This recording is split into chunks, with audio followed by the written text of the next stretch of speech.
Hey guys, what can I get started for you today? Bananas away, regular? And I'll have the rip berry, but can I get vanilla oat milk and I'll add spinach and ginger? And can I substitute the raspberries for strawberries? Also add the chia and hemp seed and definitely have the power booster and the collagen booster. And can I get that blended twice? Wow. For Alicia, Custom Chaos? One of a kind. You're one of a kind. Booster juice, freshly made, your way.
Hey Ben, what's the Aztec Safety online e-learning website again?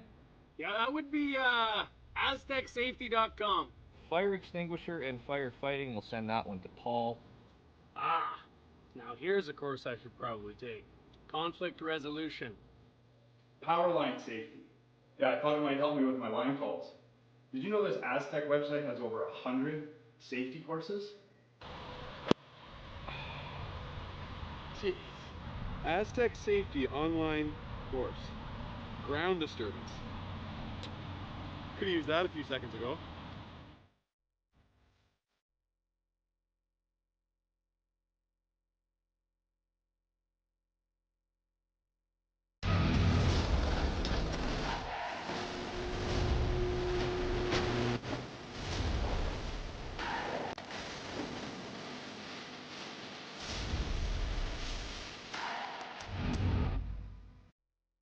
Live curling rocks. And this November, the best in the world are coming to Tahoe. Get your seats now at gsoctickets.com. But hurry, early bird pricing ends soon.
this life. That's what all the people say.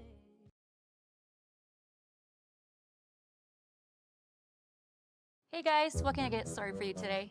Bananas away, regular? And I'll have the rip berry, but can I get vanilla oat milk and I'll add spinach and ginger? And can I substitute the raspberries for strawberries? Also add the chia and hemp seed, and definitely have the power booster and the collagen booster. And can I get that blended twice? Wow. For Alicia, custom chaos? One of a kind. You're one of a kind. Blister juice, freshly made your way.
Nice line coming by. Doesn't necessarily need to be deep as long as he's buried. Boy, look at that move at the end.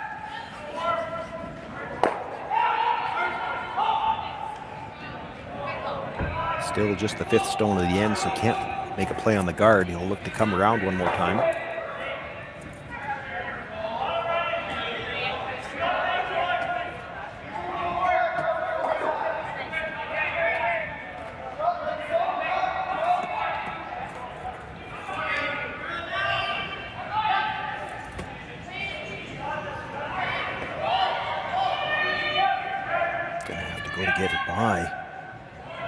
Just rubs just a little bit light on the weight, but gets a little spin at the end and overlaps the two guards.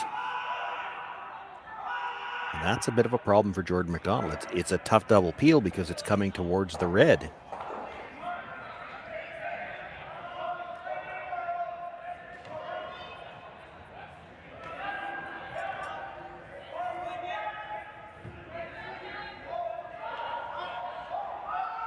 Maybe just hit the high one. That's what I'm looking at too, Jordan. You hit the high one, try to roll to a corner on the other side. He just can't leave that stagger there. That last little spin at the end actually worked out for the Van Amsterdam team.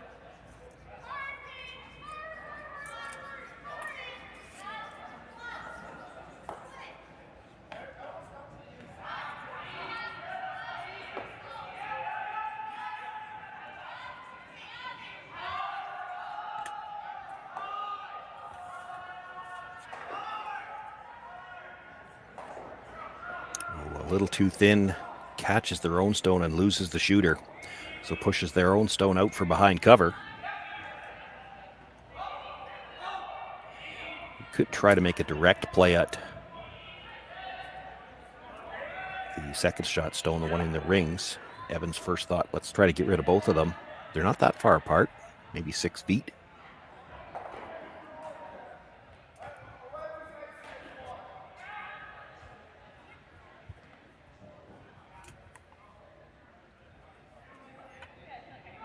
So they're going to make a play on the double.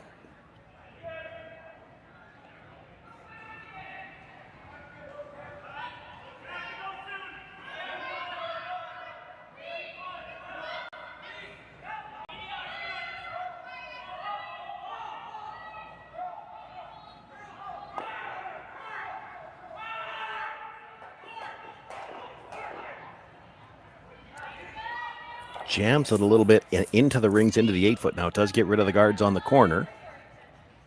And the stone in the 8-foot still wide open. Shot still belongs to Van Amsterdam at the back of the 4-foot.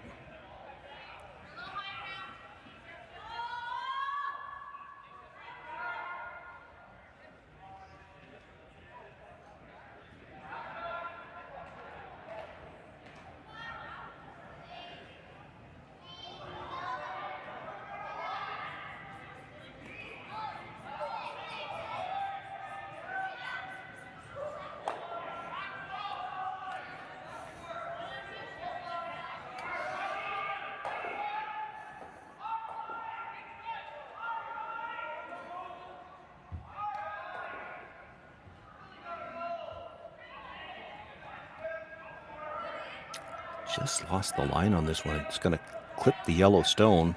Maybe a little lighter than what they had in mind.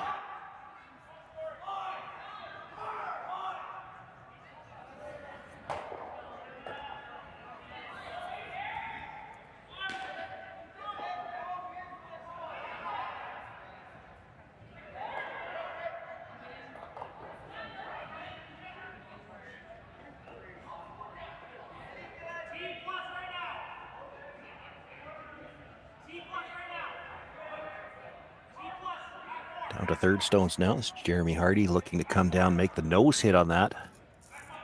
Stay right there.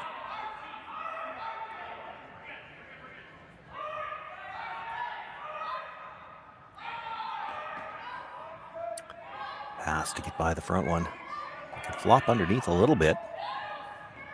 Boy, that's a great result. Jordon McDonald probably going to have to play some kind of run now. The good news for McDonald, you play the red onto the yellow, you might be able to stay in behind cover for second shot. The bad news is you still got a rock at the back of the 4-foot that you need to find a way to get to at some point in the end. You could play the straight back double right now on the rock that's just biting the top of the 12.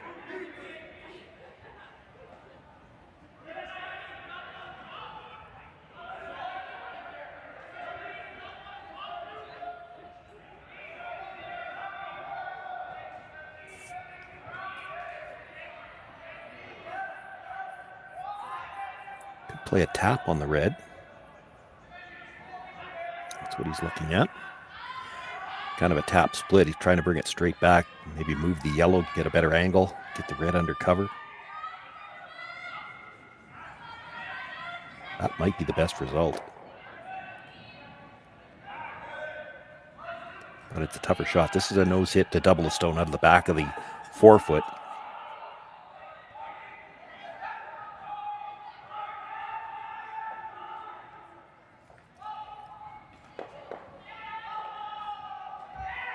It's close. Clips the one out of the back and does get rid of the 2 yellows. Just the 1 yellow stone in the rings now belongs to Evan Van Amsterdam, half under cover, and it is shot rock. A little dangerous to ignore those reds. 2 rocks that could be tapped back, but you know, what do you do about them? That's the question. The scary thing about coming around like this, and that might have been the call or the question coming from the other side, the other end, depending how deep you are here, again, that short run back red onto yellow. It's a nose hit, and depending where your shooter ends up here, that could turn into a run double buried. So you don't want these even, I don't think.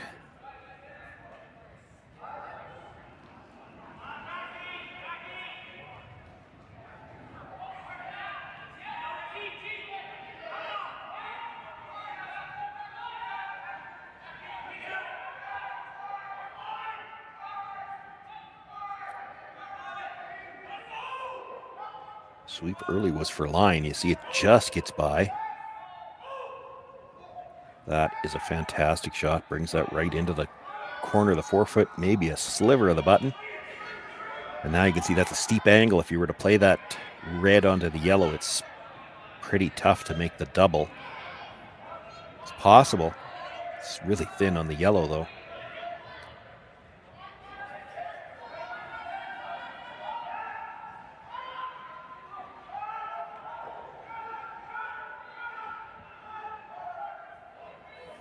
A little surprised. Maybe they are looking at this, but I'm a little surprised they didn't look at playing the red on an angle onto shot stone.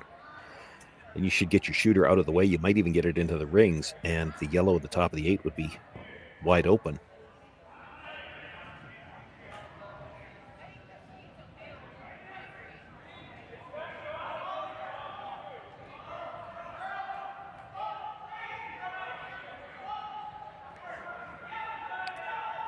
Definitely trying to bring this more or less straight back. Just clip that yellow on the way by. Redirect into the shot stone. A little bad luck in that they spun up when they did that. I'm not sure who shot rock. If I was wagering, I would say it's the yellow still at the back of the 8-foot. Fortunately, I don't have anybody here to bet with, so I don't have to take that risk.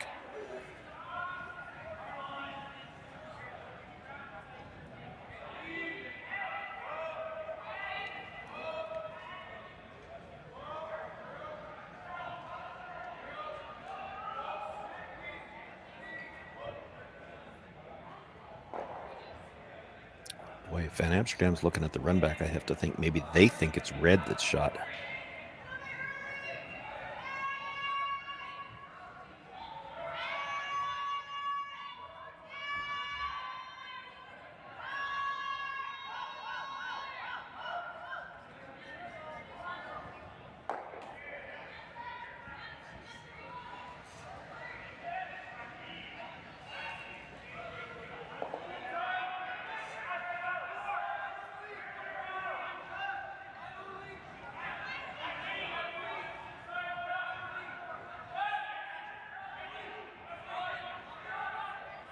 Going to play the yellow guard back. Yellow onto the red. Now, there are ways to make this really good, but there are ways to make it really bad.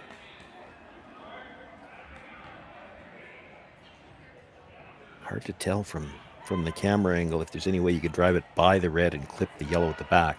Certainly, if you get inside the nose at all, it's going to be yellow onto red onto the yellow at the back.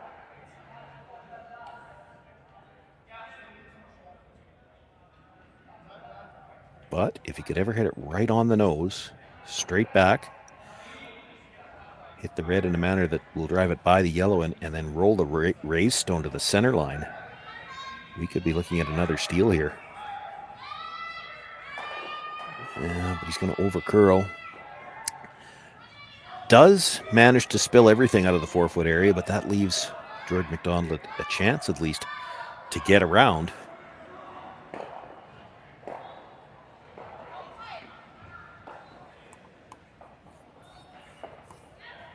Now with the stagger situation at the front, if you can get this around, there's not going to be anything to run into it. He might have a chance to set up his deuce.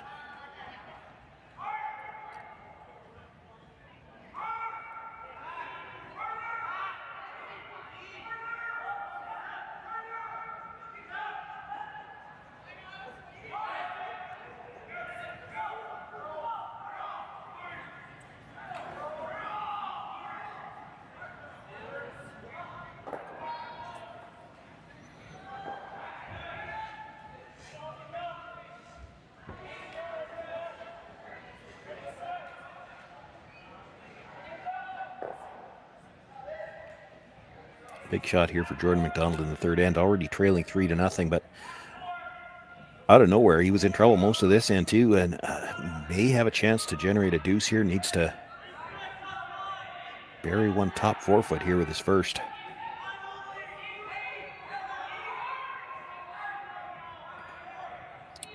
If the weight's right, these will just absolutely walk sideways at the end.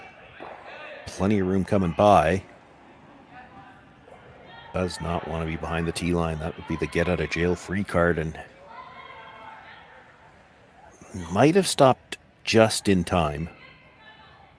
Evan can certainly follow it down, and there was plenty of room by the guard. If he can get to the inside at all, he can probably be shot rock. Even if he's just to the face, it makes any kind of shot for two very difficult. On the side of the sheet that we really haven't been drawing on this end, so it would be a bit of a guess too.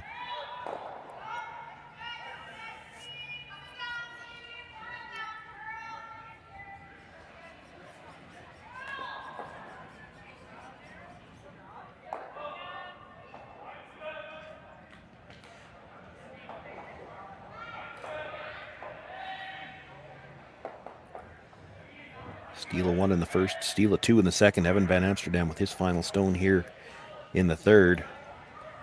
Looking to get a freeze to the inside corner and maybe be able to steal the third end in a row.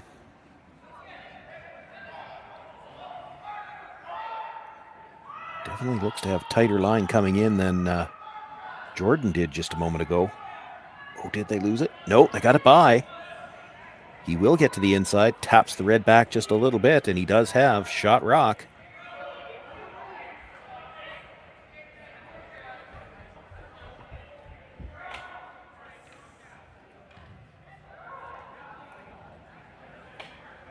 Jordan thinking he might be able to see enough of it with quiet weight to come down and move it far enough to get probably just one. I can't see the yellow going farther than his shooter's going to go here.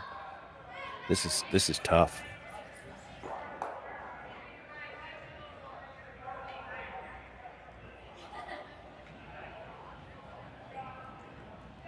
Half a rock probably clears the back one. Gonna have just backline weight on this though, or you won't get the finish. It's not gonna look good from the hacks. You can't see it at all.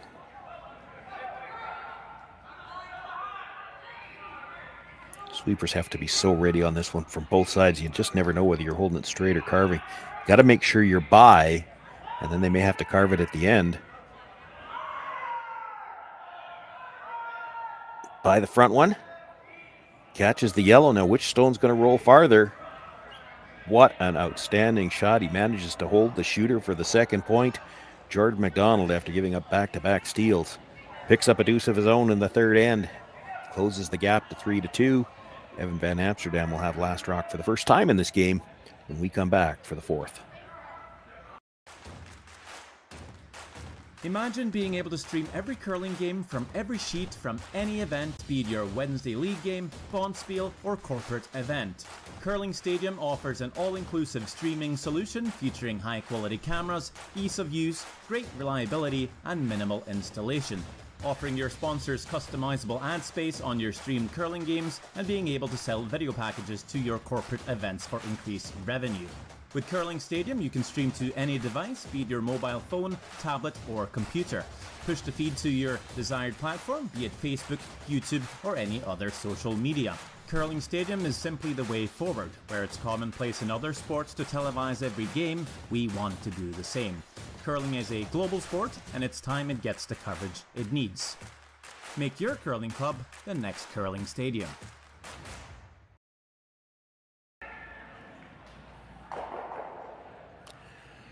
Well, that scoreboard looks a little better for Jordon McDonald now after giving up back-to-back steals in the first and second.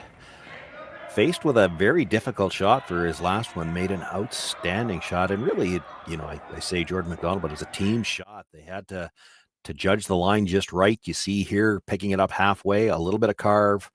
Now back to holding it straight. Just gets by the front one, and they were ready if they'd had needed to carve it again. And Jack Gauthier ready at the tee line as well because he had to get that yellow a little farther than the red. Manages to hang it around for two. right back in this game. So we begin play in the fourth end. Center guard to start things off here in the fourth, and the come around attempt is just a little bit short.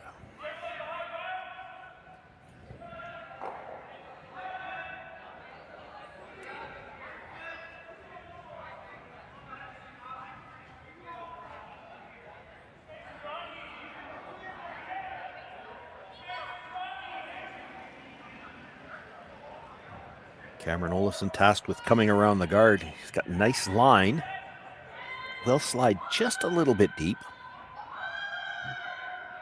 Gives Brad Thiessen a chance to follow it down.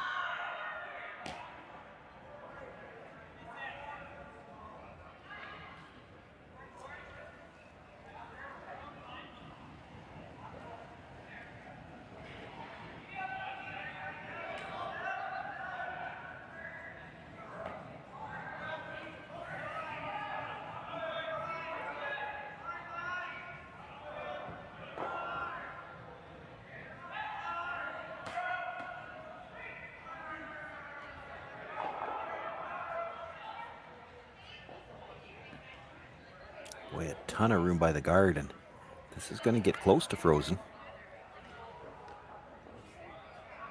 Well, got enough of it that I think the yellow might be shot. Regardless, I expect both of those rocks are going to get moved before the end is over.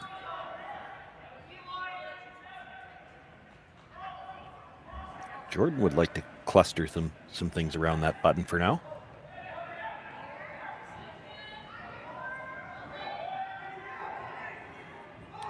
Love to see just about the exact same weight on this one as they had on their last one. Different thrower. Get to the inside of that yellow, jiggle it just enough so that it's not overlapped anymore.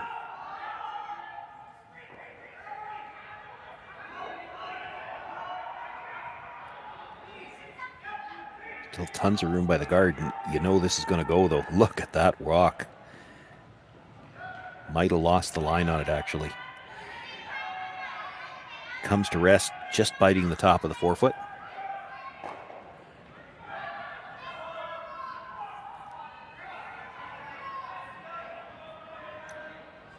And Amsterdam looking at the short run yellow onto red. If you hit it just right, you could kill both yellow or both reds in the rings, pardon me.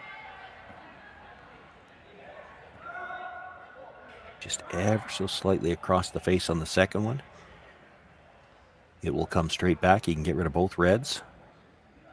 Probably leave two yellows in the rings.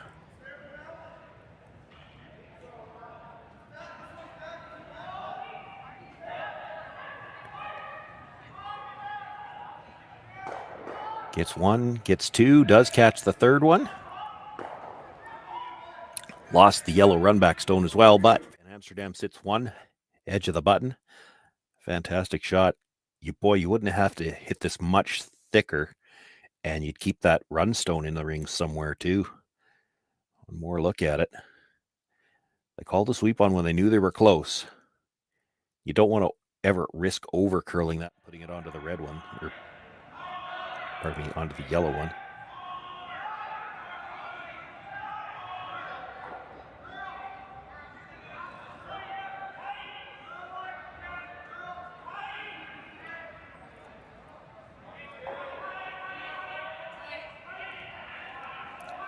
Looking for the freeze again. A little closer to the nose this time.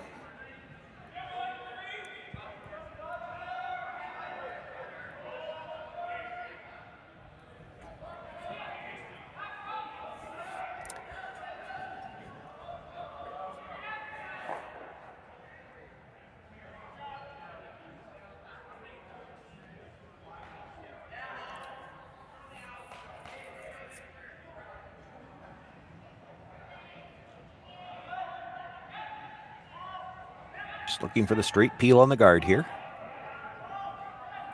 Yes, if you were really greedy, you might try to come across and just nudge that into the rings like that. Great shot.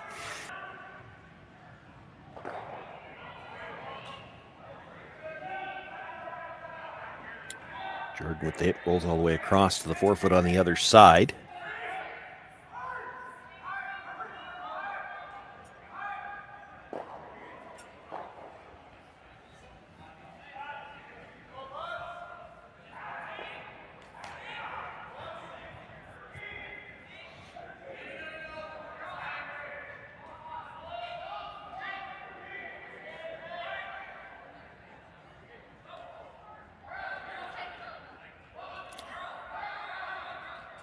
So the teams will try to exchange hits here and see if we can carry this through to a blank. We'll say that, when you're playing with time clocks, not playing with time clocks here, a lot of times the skip will stay down at the other end. Jordan did that here. Kind of that bank a little bit of time.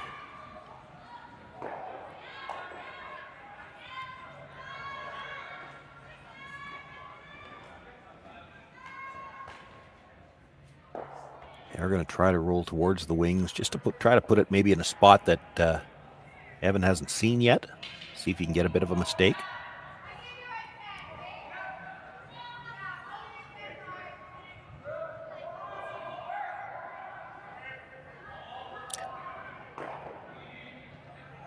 Well, that's not the roll they were looking for. This will be a piece of ice that Evan knows very well.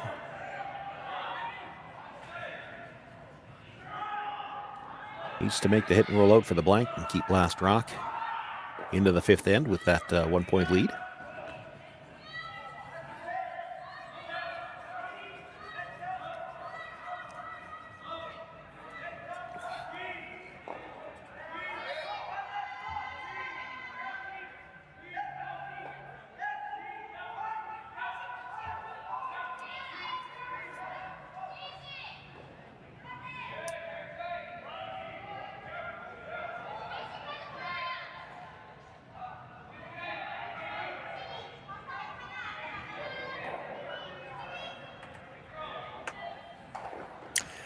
And we do have a blank here.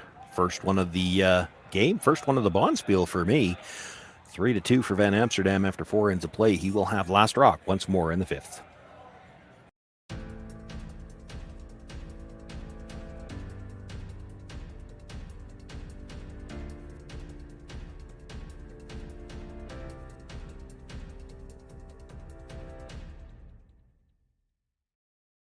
For over 20 years, the Sandra Schmirler Foundation has granted more than $9 million to hospitals across Canada for life-saving equipment for premature and critically ill babies.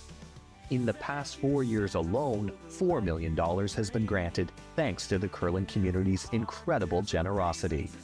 The need continues year-round, and with your help, we can ensure every baby has the chance to grow up and become a champion, just like Sandra.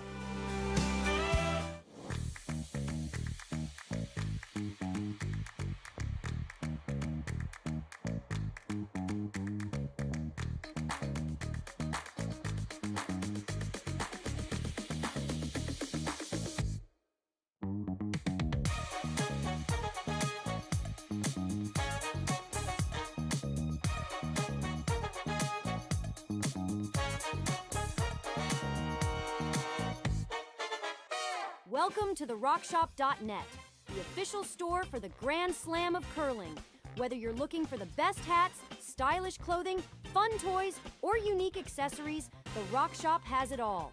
Shop online anytime at the RockShop.net for exclusive Grand Slam of curling gear, or come see us in person at your next event. The RockShop.net, where fans find their favorite curling gear. Live curling rocks. And this November, the best in the world are coming to Tahoe. Get your seats now at GSOCtickets.com. But hurry, early bird pricing ends soon.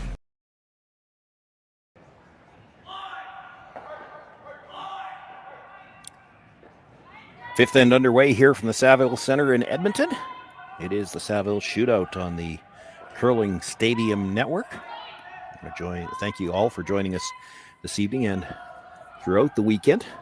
Just 2 draws left in round robin play. 20 men's teams, 20 women's teams began play 8 a.m. yesterday morning, looking for a spot in the playoffs beginning tomorrow. 8 women's and 8 men's teams through to their respective playoffs. And a lot still to be decided over these last 2 draws. There's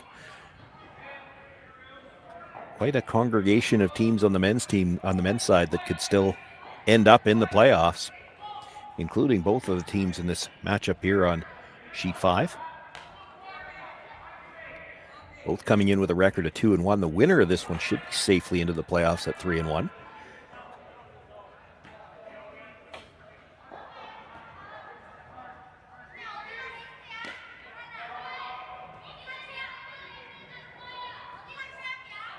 Center guard thrown up to start the end. The come around made a little better this end into the top of the 8-foot. The attempted freeze a little short.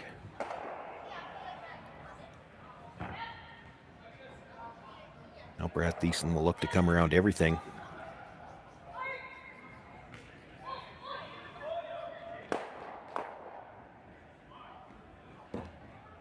And yet stay in front of the tee line.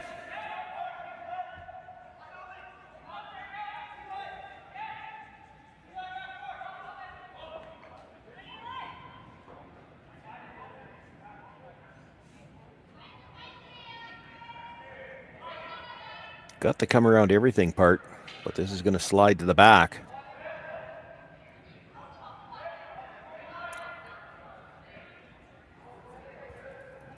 Does sit 2 for the time being.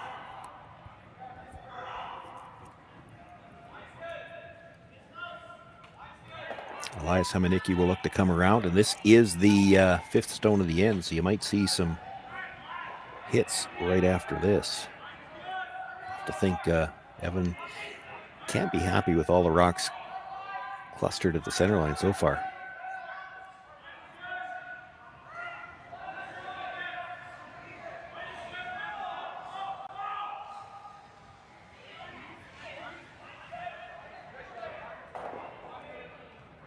This is one where they don't mind coming all the way to the back one. It eliminates both of those yellows for now. They've still got time to try to get something to the top of the 4-foot later on.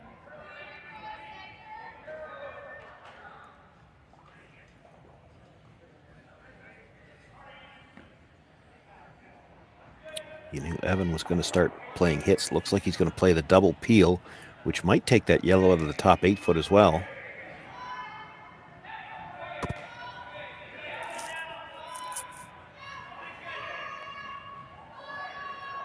Gets 1, gets 2, does catch the yellow at the top 8, and kills all the rocks in front of the tee line. It is McDonald sitting 1 at the back 4.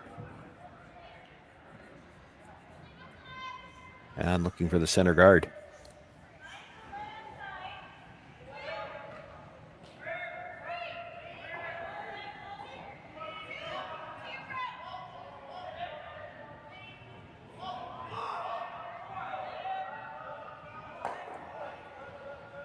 Both brushers were down early on this. You don't want to be too long on this ice. We've seen it all game long, all weekend long. The amount of late curl there is. A high guard by itself doesn't really protect much.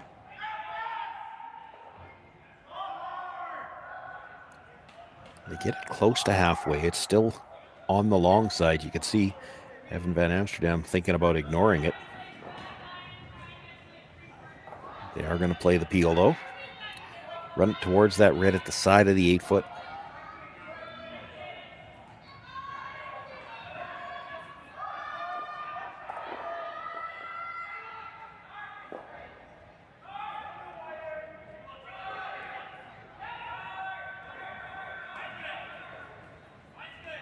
This might have been a little tight. Going to be awfully close to the nose. Clips the rocks at the back, and now it's McDonald sitting 2, and he left a center guard up there, just an inch or 2 off center, but they won't be happy with that. You could see it on the release. He was just a little over the top and got it going.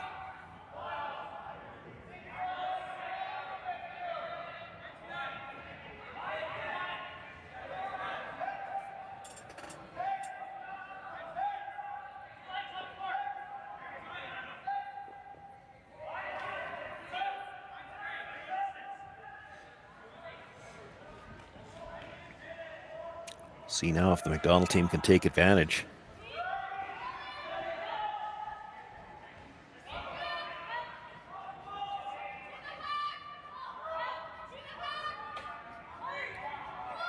Tons of room.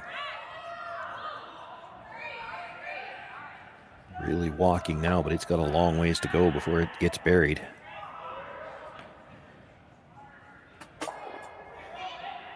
In the end, they were just hoping it would die so they could leave a little more separation.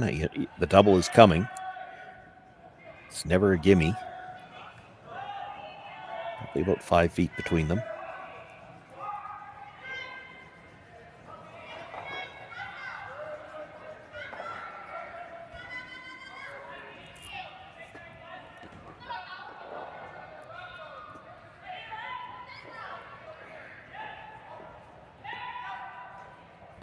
These more or less straight back ones they always seem to be just a little tougher than they look. He makes it look easy. You hit it just off the nose. One side you jam it, just off the nose. The other side you drive it by. That was a fantastic shot. Jordon McDonald helping us out. Tells us the red is shot rock. How hard do you want to gamble? Do you ignore that yellow stone or you try to hit and roll in off of it?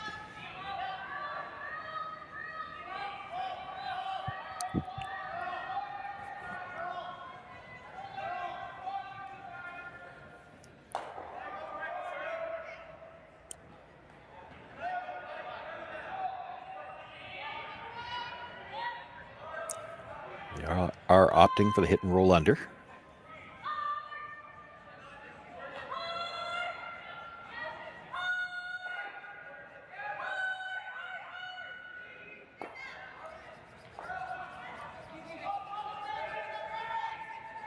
On the brush right away to hold it straight. Then they carved a bit, and we've seen this McDonald team a few times in this game carve rocks maybe just a shade too early.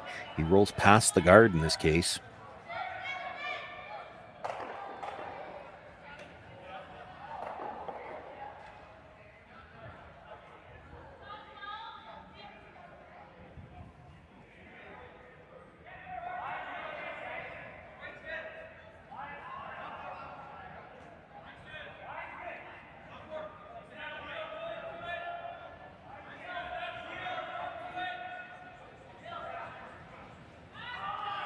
Leaves that stone fully exposed and a chance to hit and roll under now for the Van Amsterdam team. Third, Jeremy Hardy. His final stone of this fifth end. And on it right away as well. If you're not going to roll behind, you might want to roll way over and try to get to the red.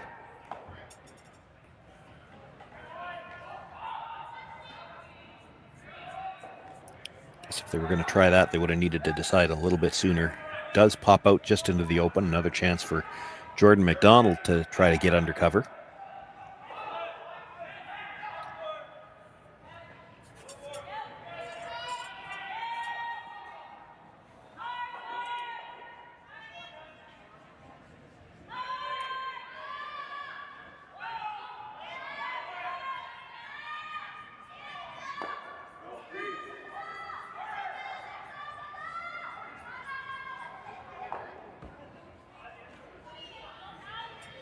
Trying to decide for myself just how far. I guess ideally you want to be absolutely dead buried here. That might be the discussion. Where do we want to put it? If we're half around, you know that Evan's going to come around everything.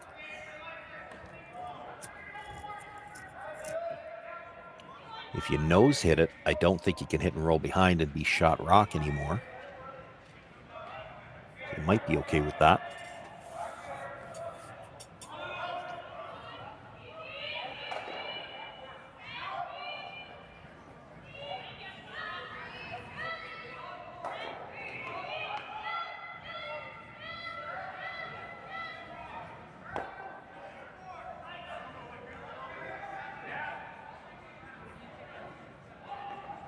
Trying to get this to curl up to the nose.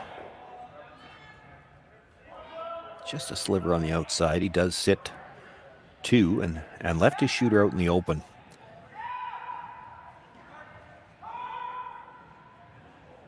But he rolled a little bit to the outside. I'm not sure. If Evan makes the roll undercover, he might be shot rock. It'd be close.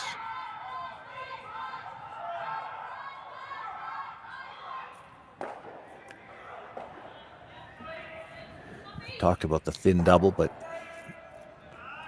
you don't make it, or even if you make it perfect, there's a chance Jordon just wraps it around.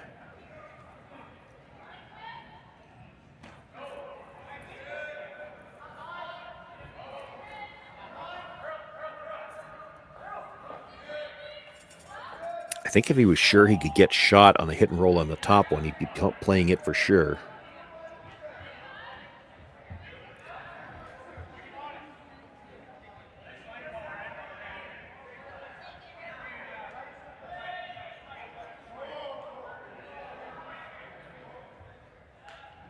You could hit the top one and roll past the guard and be sure you've got shot rock.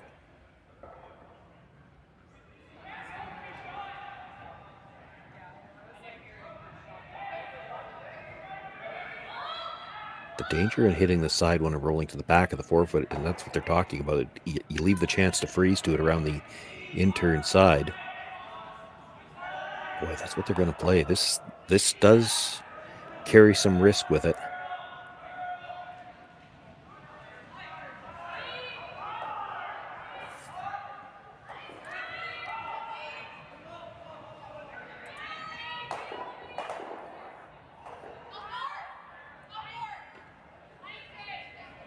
Just 3 stones left to come here in this fifth end. Evan Van Amsterdam with last rock. Going to make the attempt to hit second shot, roll to the back of the forefoot for shot rock behind that red stone top 8. And then I guess you're just kind of hoping Jordon McDonald doesn't lock the freeze on perfect around the in-turn side.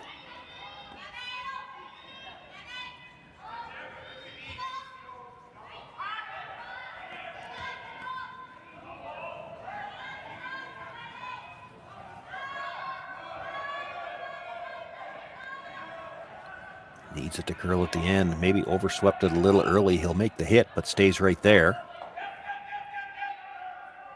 It does kind of matter who's got shot rock here.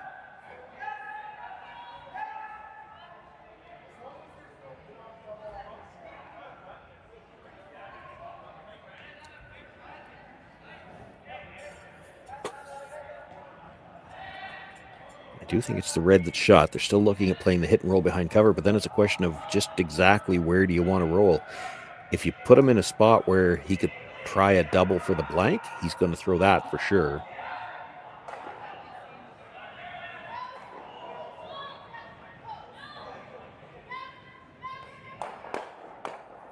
So I think the discussion there was, is there a way we can roll to just half a rock buried on the broom side? Or maybe half a rock buried on the other side. If you're straight back, which rooms are going to be between them? Maybe 2 feet. He might have a chance for the blank if you're dead lined up. You want to put this where he has to make the nose hit to get the double.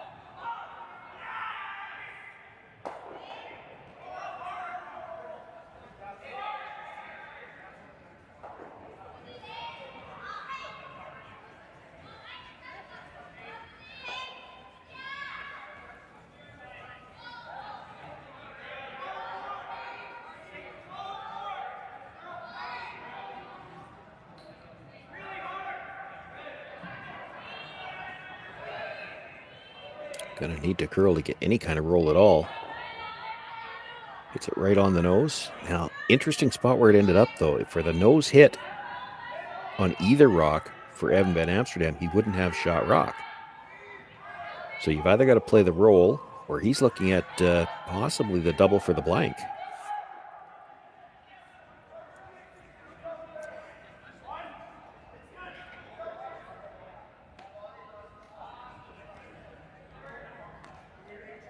Hard to imagine hitting this so thin that you've missed the second rock. The bigger worry is you hit the first one too thick. You might go over the top of the second one altogether and give up the steal.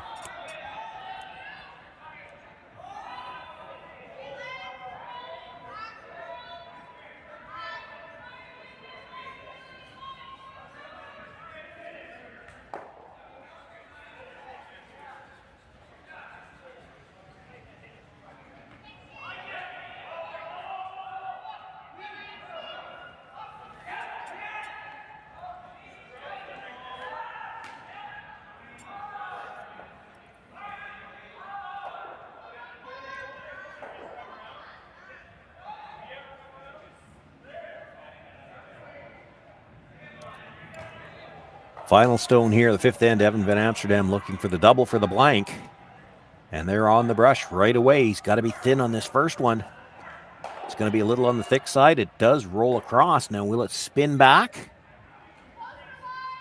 Not enough. It's going to be a steal of one. And after 5 ends of play, we are all tied up. It'll be Evan Van Amsterdam with last rock again in the 6th. Hey Ben, what's the Aztec Safety online e-learning website again? Yeah, that would be AztecSafety.com. Fire extinguisher and firefighting, we'll send that one to Paul. Now here's a course I should probably take. Conflict resolution. Power line safety. Yeah, I thought it might help me with my line calls. Did you know this Aztec website has over 100 safety courses? Jeez. Aztec Safety online course. Ground disturbance.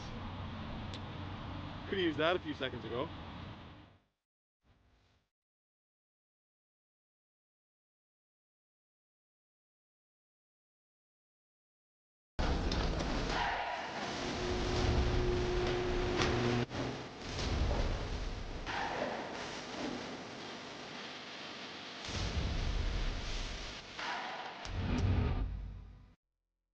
Live curling rocks. And this November, the best in the world are coming to Tahoe. Get your seats now at gsoctickets.com. But hurry, early bird pricing ends soon.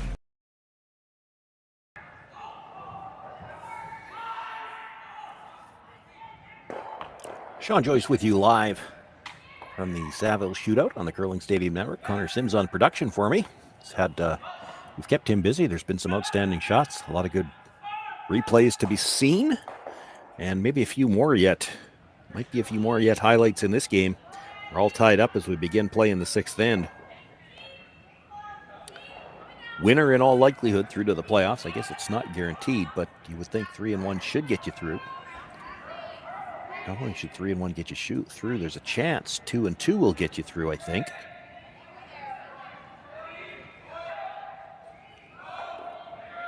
A lot of games yet to be played. We're only in the second last draw, and it is tight.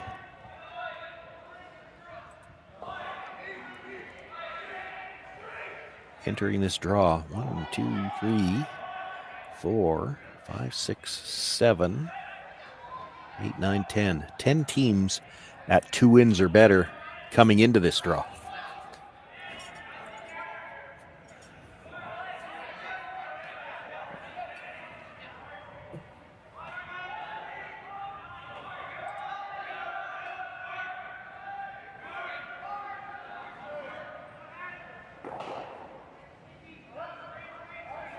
Continue to stay with us here on the Curling Stadium Network. We'll have all of the action for you.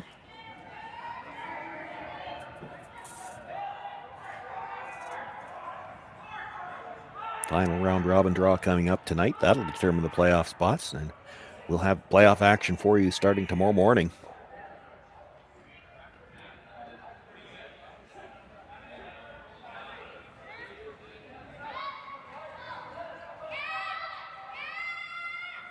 Quick glance at the arena and so many of these games with playoff implications. I'm not sure if there's anybody out there where both teams are eliminated yet.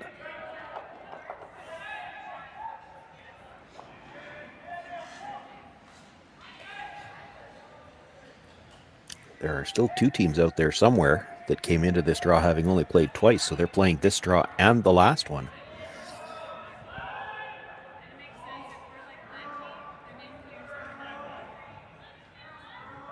Nice weight on that freeze attempt, just doesn't get the line.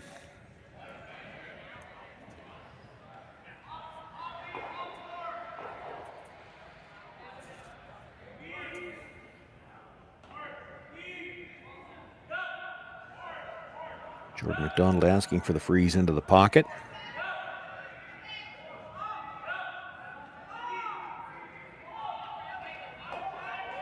And Amsterdam really needs to shake off that steal from the last end. He's still in a really good position. You're tied up, playing the home end, the 6th. You've got last rock, so presumably you've got 2 hammers to 1.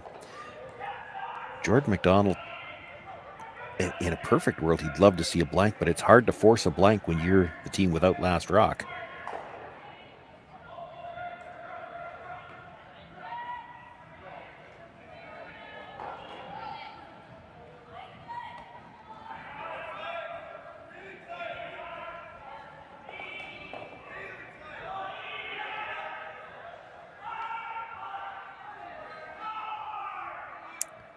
That was the 5th rock of the end. That other yellow you see in the back corner belongs on the next sheet. So the hits can start now on the guard.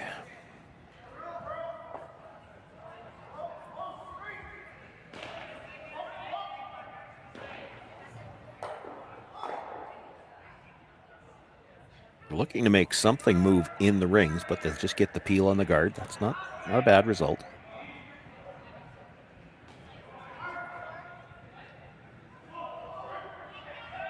Saw Jordan indicating the line they want for this guard attempt. They want to guard shot stone.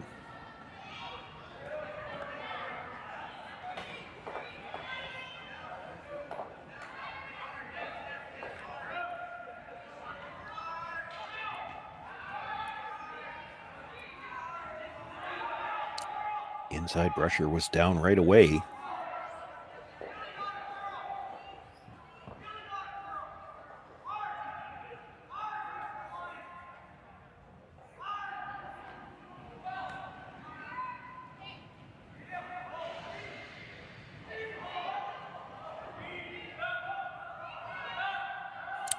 Didn't get quite the line they were looking for. Evan might still opt to peel the guard, but he does have a shot at the shot stone right now. The guard's really long as well.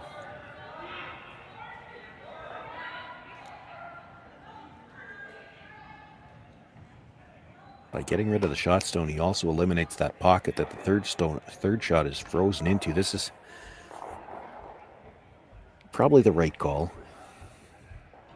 That guard's a little too long and didn't get the line they were looking for.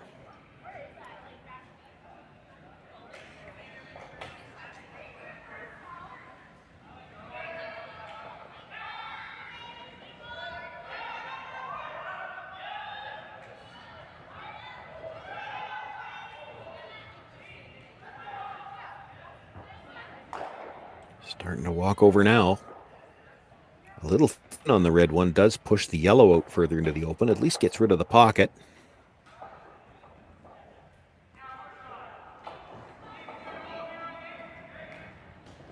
Jordan letting his teammates know they've got shot rock at the top of the 8-foot. Going to make a play on the yellow at the side of the 8th at his second shot. Roll in, you could get 3 in a row behind the guard. Not leaving enough of any of them, I don't think, to make a double. Got to get these 3 reds lined up, though, to do that.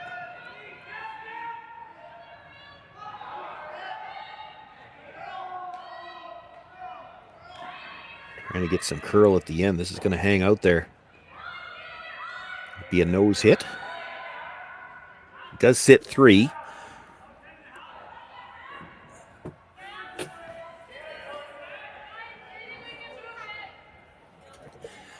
Guard is long. Van Amsterdam looking at making a play on shot stone and roll towards the one that was just delivered.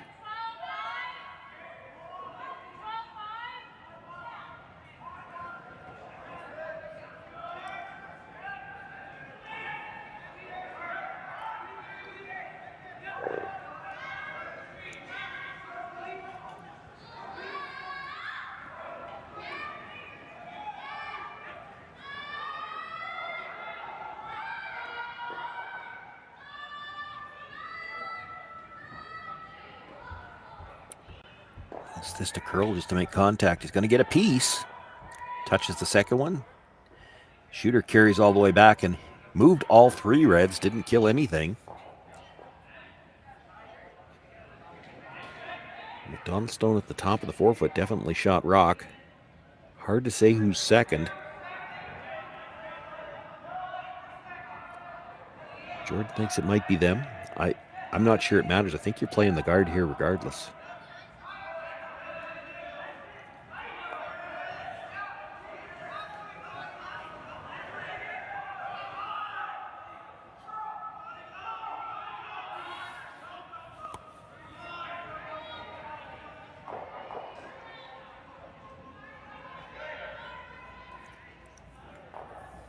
Last of the third stones here to come. In the 6th, Gauthier was with his attempting to throw the guard. I don't think there's going to be a port left for any kind of a draw. Not that they'd be playing it now anyway. They're going to try to move some rocks out front.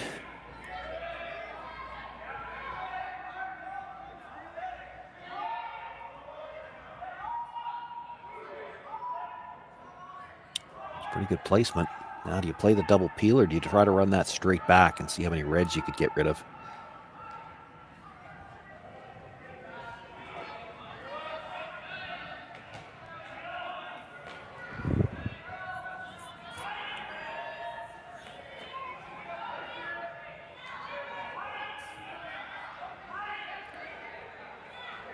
They talked about all the options, and they are going to try to get this more or less straight back.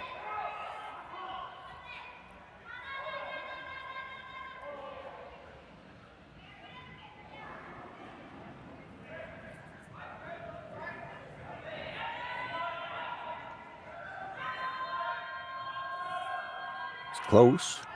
Red, just over the top.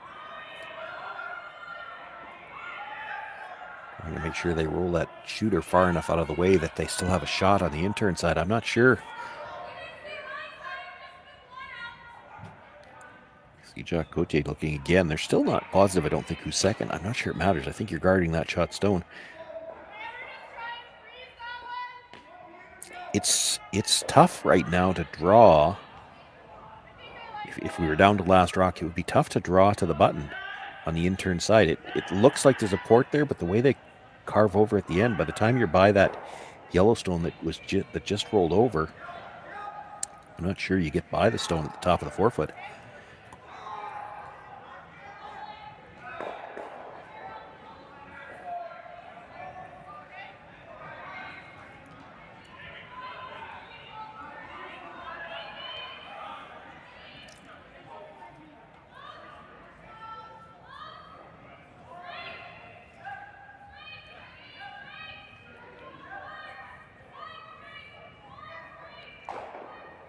Tell you what, the two teams as we play here in the sixth might be tied 3-3, but the Hammer is down 4-2, and Jordon McDonald looking to set up another steal for himself here in the sixth.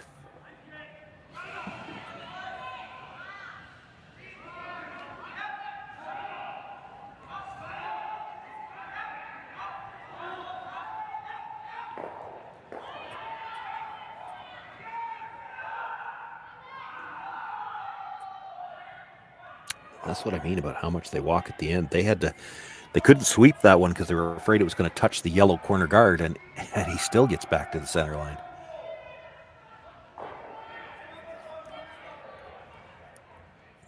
And you might have to play the double peel now just to make sure you've got room to get in with your last one.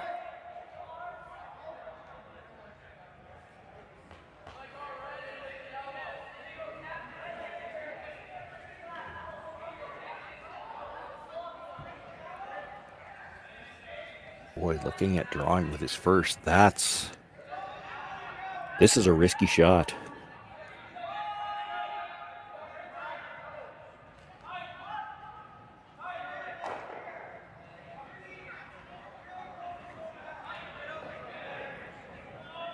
You make this really good where you'd have to make it to be shot. There's probably still a shot for Jordon McDonald to come down, move it back about 6-8 inches. He could be sitting 2 and really no good shot to get them out. This is tough.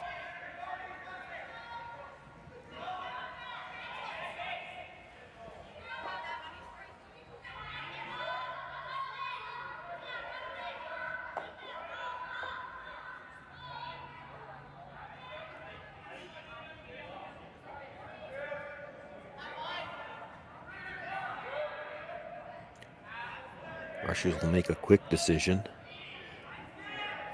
They weren't pounding it early. This looks like more of a line call.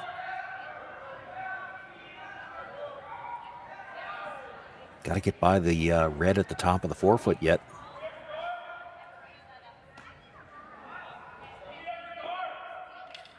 And does, but it slides just that little bit deep.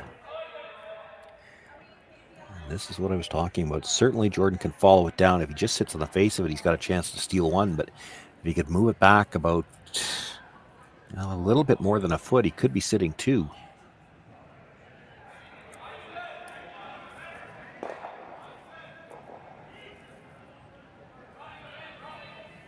And as difficult as that does look, we know on this ice it's there.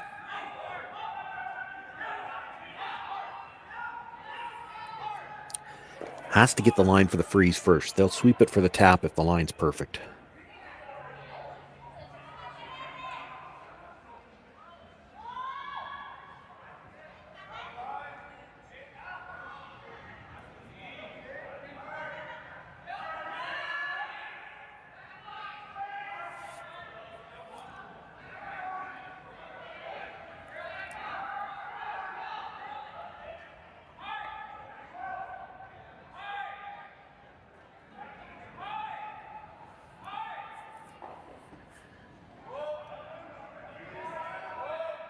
Jordon McDonald has not led in this game. A chance with his final stone here in the 6th to set up the steal that would give him the lead for the first time. This has definitely got tighter line early.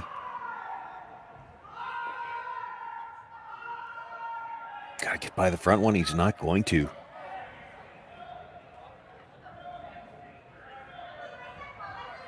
And that actually gives Evan maybe just a little bit more room. Come down, he needs to make the same shot basically that he threw on his first one. He could pick up a deuce here.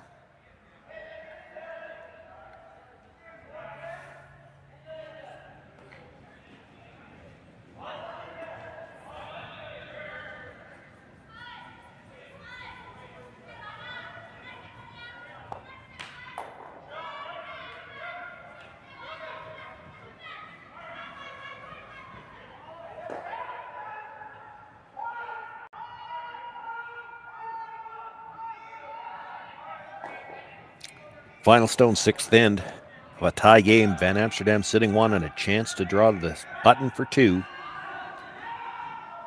This looks to be a little bit tighter for line than his first one was. This looks to be a lot tighter for line than his first one does. It's going to get by the front one, but it's never getting by that stone at the top of the 4-foot. Comes up just a little bit light. So it will be just the single point here for Evan Van Amsterdam. He takes the lead after 6 ends of play. Jordon McDonald will have last rock once again in the 7th.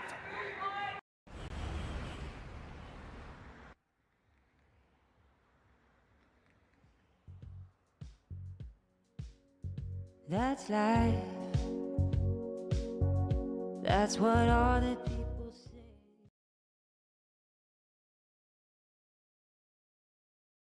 Hey guys, what can I get started for you today? Bananas away, regular?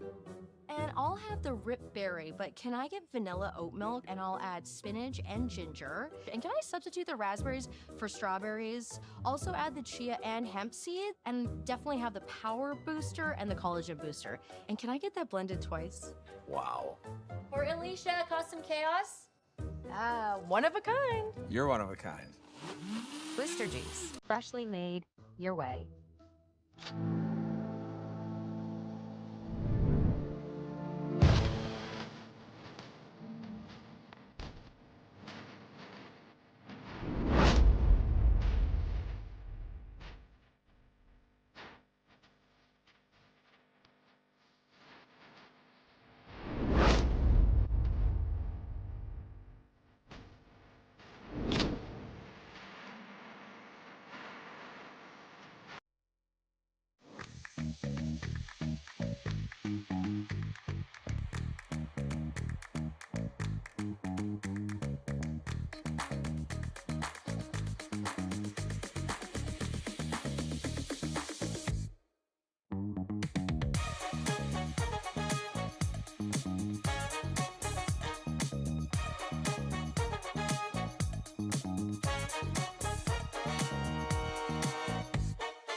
First stone of the end thrown up as a center guard. It's just a little off the center line, so there would have been the option to try the tick, but they play the come around, get to the top of the 8-foot.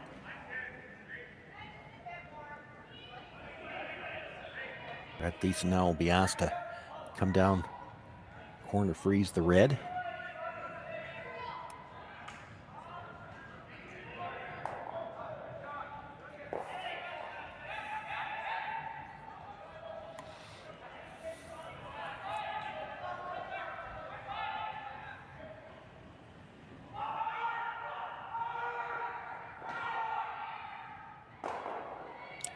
Not going to have the weight to get down to the red one. Does get by their own guard. They can kind of line up the guards anyway. They've got a double center situation. Van Amsterdam probably not real interested in seeing a blank here.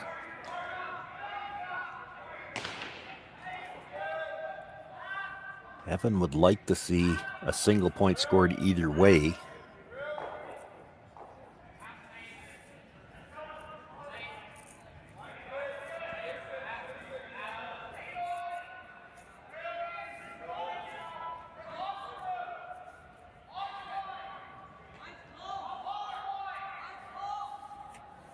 Jordon McDonald might like a blank or a deuce if he gets the opportunity.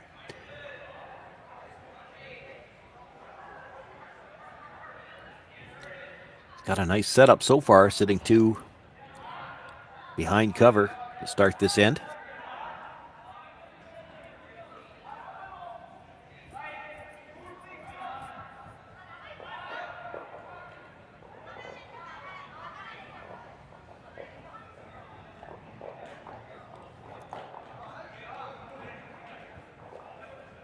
Jason Gitter being asked to come sit on top of the shot stone.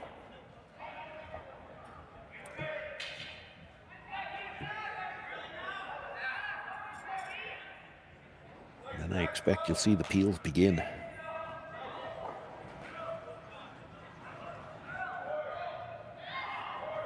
Well, he didn't make the freeze. That changes things.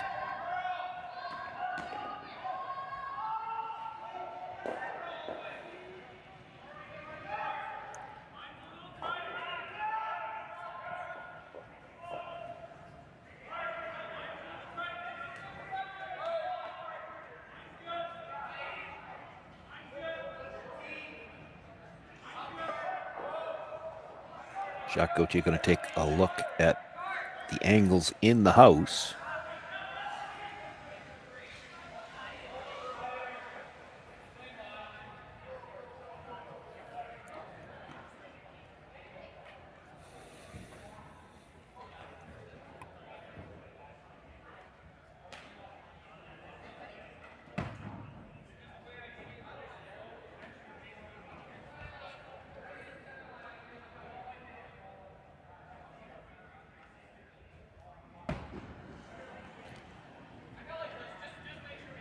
I don't think you want to move the red. I think that discussion must have been something they're worried about Van Amsterdam doing.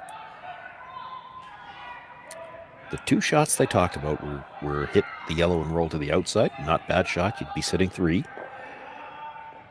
They talked about corner freezing their own. Corner freezing the yellow, also an option. That's what I think they're going to settle on.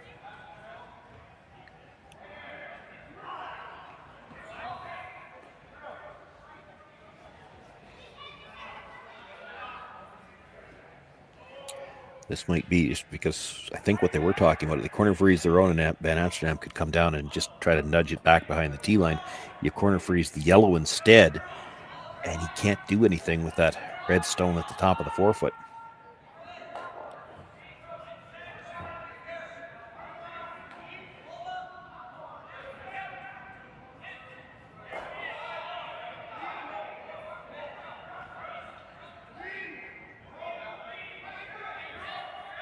Ends up chiseling off the yellow a little bit and does get the corner free on the red.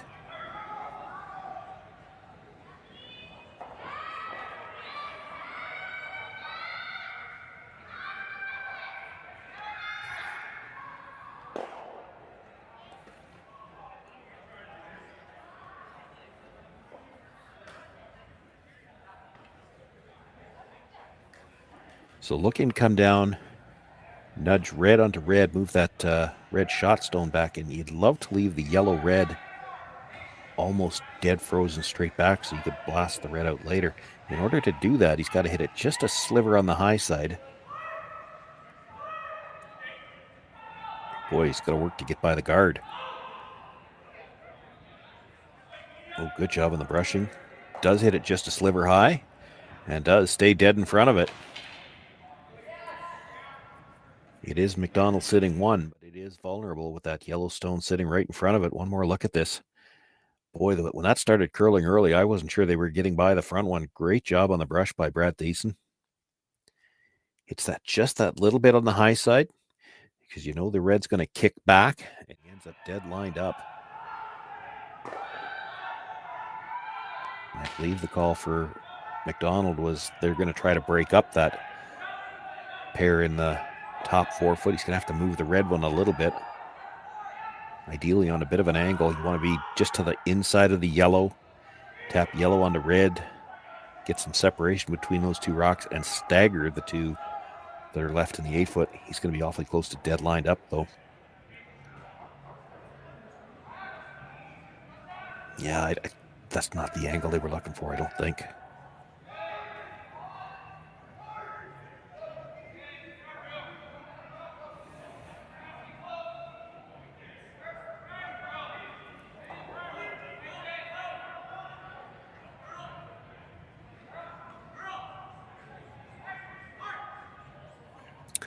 Evan does have to be careful. I'm sure that's what the discussion is about here. Yes, you have the red yellow onto the shot stone, but you're going to leave a double on the two yellows in the 4-foot. And the reds are starting to pile up at the top. So what else do you have is the question.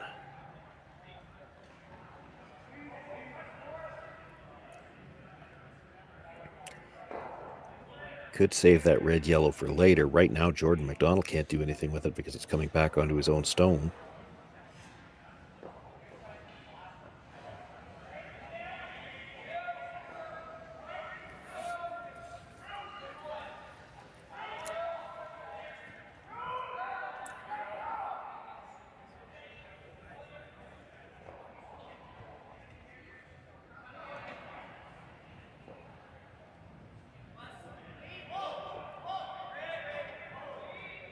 Jason Ginter, I think, looking at coming around on the in-turn side just to the top of the 8-foot and leave a stone in a position where you could angle it in later.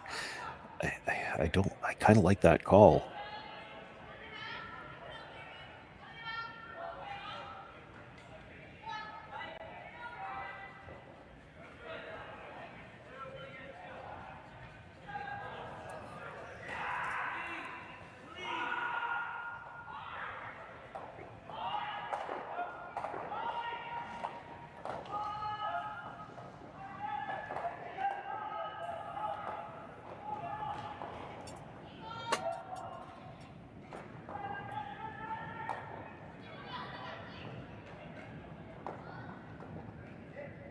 Evan thinking about the guard. It kind of looks like Jason Ginter, who did play with Jacques Gauthier a couple of years ago. It might be asking Jacques what he wants to play, and I don't think he's going to get a straight answer like that.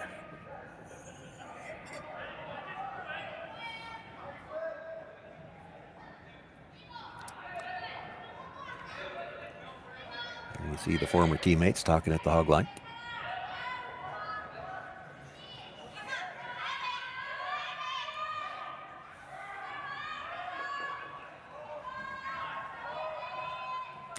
They talked about guarding the second shot stone on the edge of the 4-foot, and I don't hate that. But they're going back to, it was actually Jason's suggestion to play this draw in the first place. Your setup in the middle of that red-yellow is pretty good right now.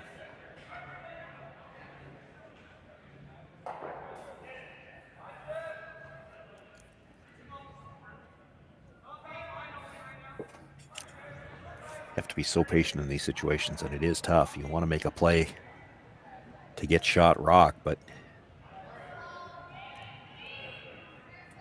this is more about a setup shot, I think, at this point. You've got one setup in the middle. If you've got two ways in, you know you're going to have a shot later on in the end.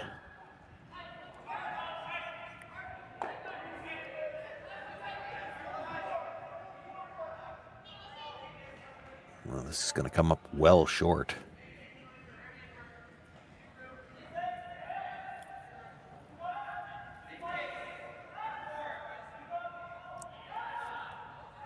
Jordon McDonald still has a problem here. That red-yellow straight back is still a problem. Can you get to the inside of that yellow in the 4-foot enough to maybe take that away?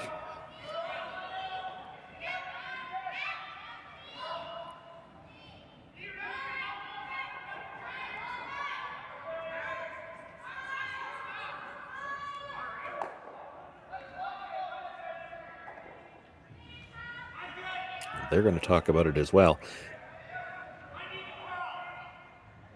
He's got an inch or two of air. I wonder if, and I don't think you play it with big weight, if you could get a back 8-foot draw, get just to the inside of that yellow and get a sliver underneath that red-yellow combination, then he can't get to shot rock. Now that's easy to say from here. That's a tough shot.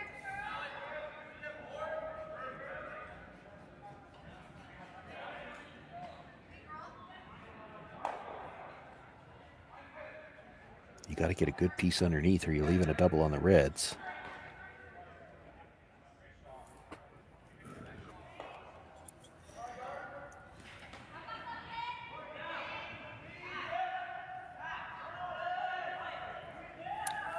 You could try to just jiggle the two at the front just to change that angle a little bit. He's going to try to get that sliver to the inside. Maybe not even move it. Even dead freeze, corner the inside of the yellow.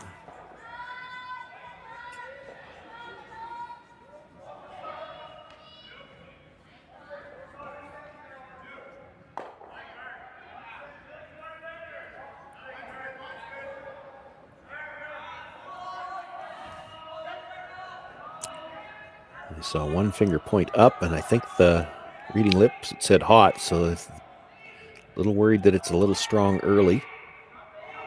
Line's close. Line's really close. Walks over at the end. Gets just a sliver to the inside. Boy, I think that's enough. It looks like the red-yellow, if you played it, is going to touch that one that was just thrown. Now, you don't have to throw it with weight.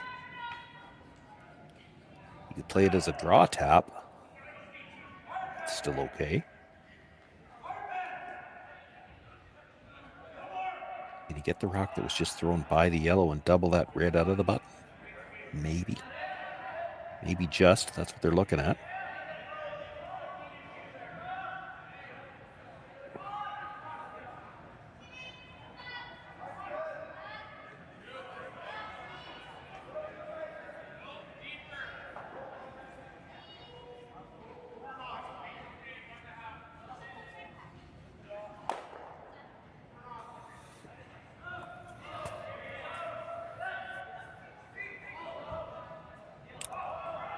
This is so thin. These are thinner than you think. Stay at just about an inch of it. He's got to make sure it doesn't touch the yellow.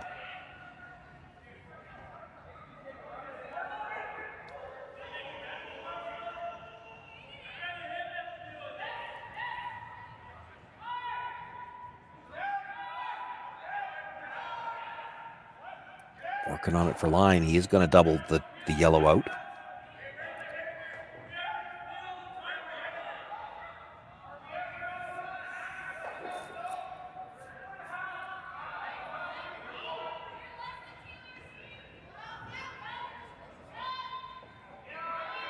Now the question for the McDonald team, and do you want to play it? If you hit that red right on the nose, does it double the two out of the back? Does the yellow still leave the rings? Would you be sitting 3?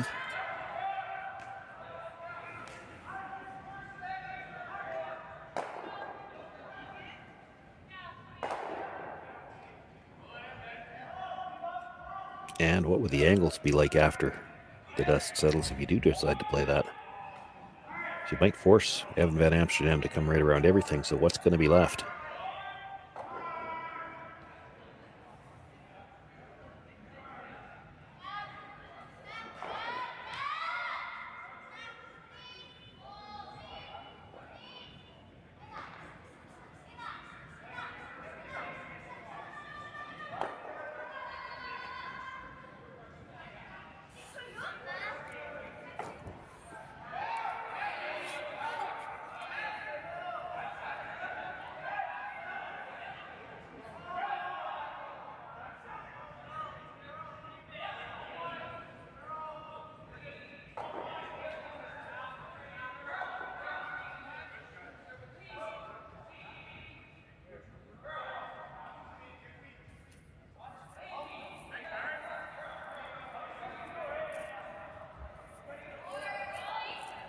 Talking about coming around wide on the intern side.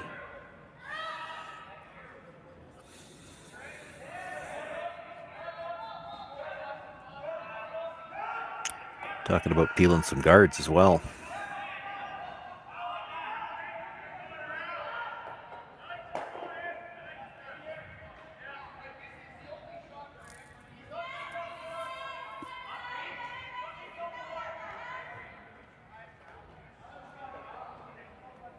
I was looking at that as well. Could you come down?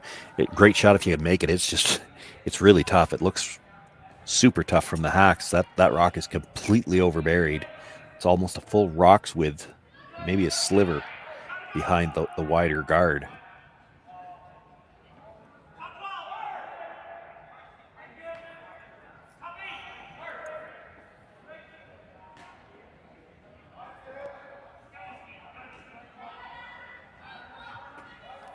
could try to play some kind of jiggle on those ones in the middle just to change the angle, but that's so tough.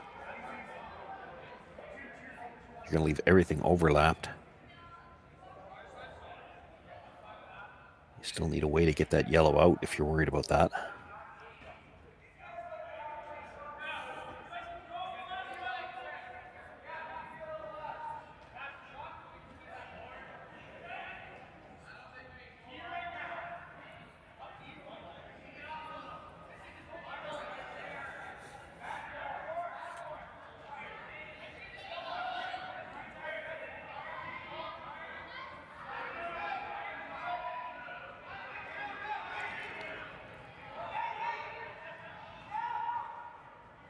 Kind of looks like they're looking at making a play on the guards. Not sure that's where they're going to settle, but that seems to be what they're looking at right now.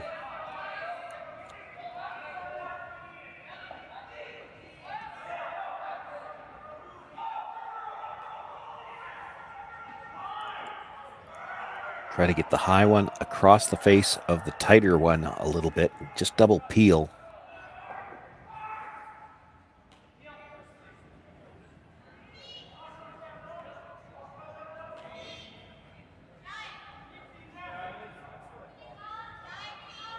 I don't think they're trying to bring this back into anything in the rings. I don't see any good angles for them bringing it back into the rings, but the double peel is tough. Not going to get the double peel they had in mind. That is interesting. They take away the tap for now.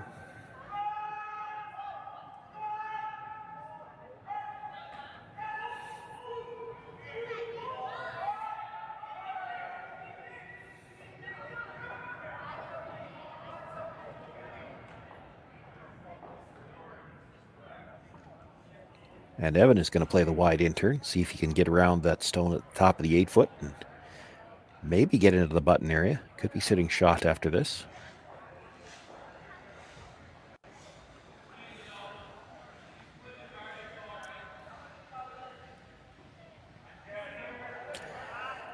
The concern has to be, and that might be what Jeremy Hardy's looking at, there's room now to get to that stone in the top of the 8-foot for Jordon McDonald. Chip it into the side of the yellow and still spin it into the 4-foot, so he can get rid of that angle. That's what he's looking at. You make the play on the red into the side of the yellow and it spins into the top of the 4-foot. Not a shot they're looking at playing, a shot that they're worried about from the opposition. Evan already had his mind made up, though. We're going to play this draw. Make the draw good enough. That shot doesn't help them.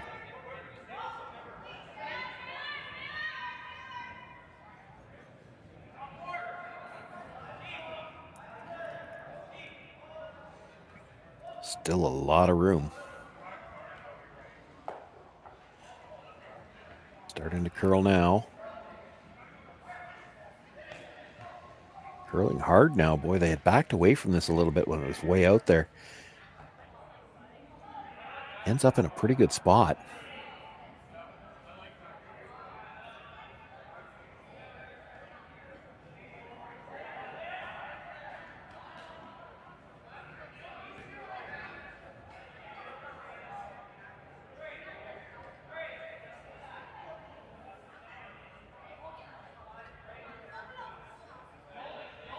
Looking at the guards straight back, I think. Yellow onto the one that was just thrown, or pardon me, onto the red at the top of the 8-foot onto the one that was just thrown.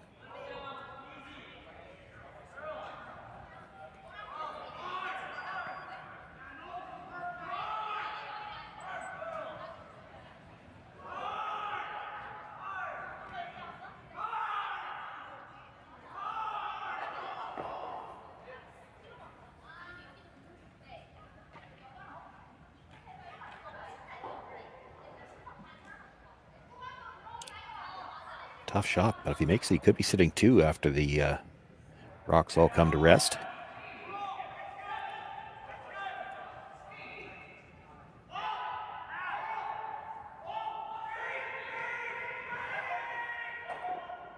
One, two, catches that one and actually nudges that other stone and changes the angle a bit.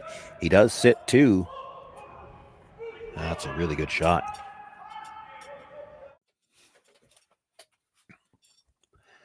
opting to throw just the quiet weight on this. It's really more important where you hit it than how hard. They were coming straight back, catches the red, takes out the stone that was just delivered. That little nudge now, there's no good bump in the middle for Evan Van Amsterdam anymore. This is his last shot. You got a chance to draw. Out turn side they're looking at. The intern's probably still there again. It's a tough shot. And you're facing the possibility of giving up 3 now.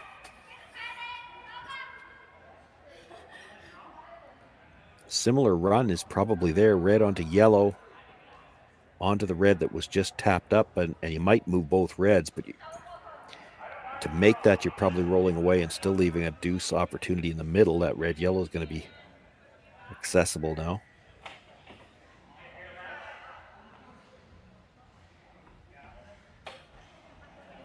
Don't think you can see enough of the yellow to play it direct. You can only see about half. You need more than that. He's going to play that same in-turn draw, try to come right around everything. They had great line coming in on the last one, and then it just died on them. I think they were a little worried it was hanging out early.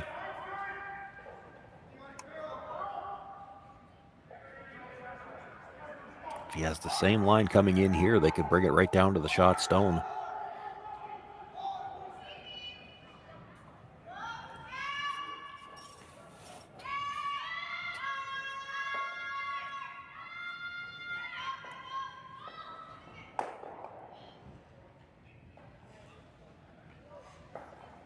Facing 2 without last rock. This is the last stone for Evan Van Amsterdam here in the 7th. Needs that wide in-turn draw. Line is holding, but this is the same way the first one ran. They did seem to indicate he might be a little strong here. He might be a lot strong here. This has got to slow down. And it's not going to. Slides to the back 8. Well, you could almost argue Jacques Gauthier might have overswept that a little bit at the end. If you leave that just a little bit higher, you could probably come down to it for 3.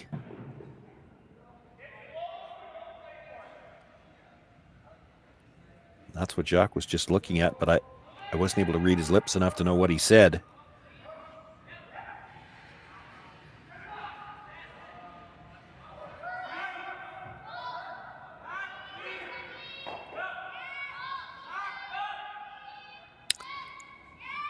Jordon McDonald has not led yet in this game, but sitting 2 already as he trails by 1. Will take the lead coming home. The question now, will he be up by 1 or up by 2? Needs almost a bite of the forefoot to pick up his 3 points here.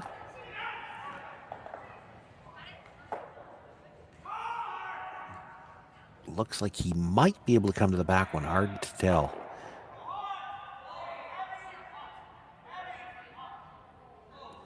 Pressure's indicating this might be a little firm as well. It's got plenty of rotation, so it should carry. They're trying to carve it over now, feeling like it's got the weight that it's to the back when they want to get to the nose. Not going to do that. It's just warm. We'll slide through the back. It is 2 points for Jordon McDonald. He does take the lead for the first time in this game. It's 5-4 for McDonald. After 7 ends of play, Van Amsterdam with last rock coming home.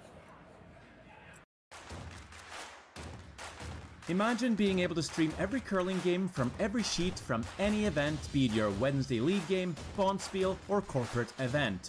Curling Stadium offers an all-inclusive streaming solution featuring high-quality cameras, ease of use, great reliability, and minimal installation. Offering your sponsors customizable ad space on your streamed curling games and being able to sell video packages to your corporate events for increased revenue. With Curling Stadium, you can stream to any device, be it your mobile phone, tablet, or computer. Push the feed to your desired platform, be it Facebook, YouTube, or any other social media. Curling Stadium is simply the way forward. Where it's commonplace in other sports to televise every game, we want to do the same. Curling is a global sport, and it's time it gets the coverage it needs. Make your curling club the next Curling Stadium.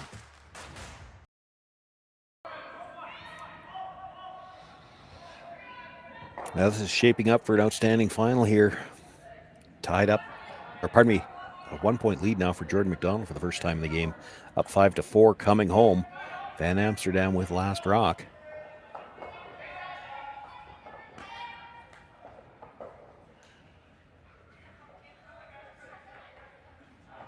Center guard goes up. The corner guard now being attempted.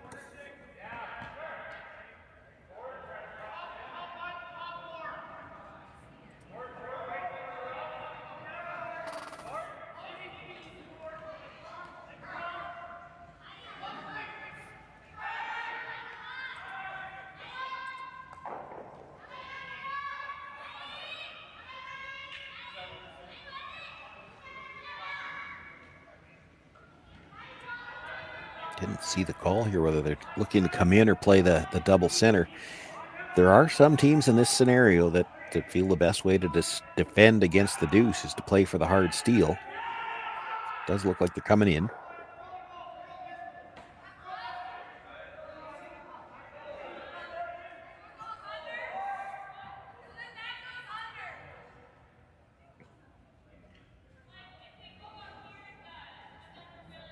It's about half behind. He's a little deeper than they might have liked.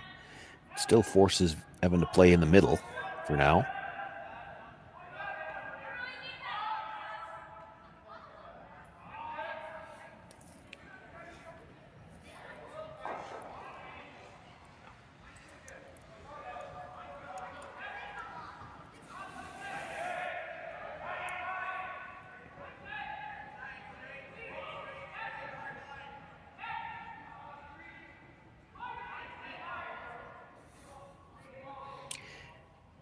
Came into this draw with 10 teams at 2 wins or better.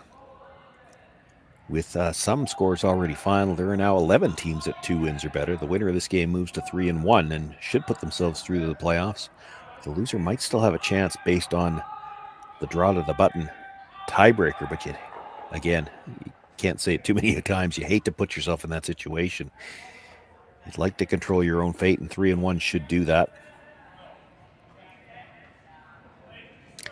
Still another round-robin draw tonight before all of the playoff spots will be determined.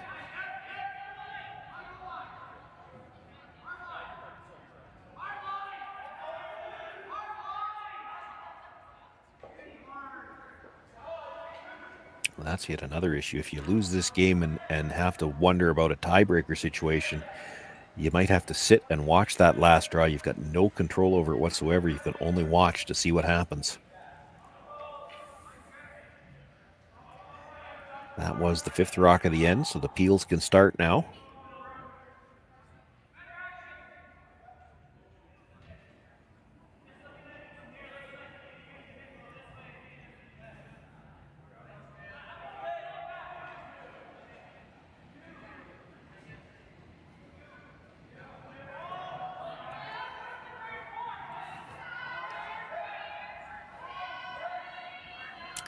You'd make the straight double peel on the Reds, but you'd have to leave your shooter there. He's trying to hit it off the nose just enough that he can get the red stone that he hits first. It's going to jam, have it spill off the center line a bit, have the shooter spill off the center line a little bit.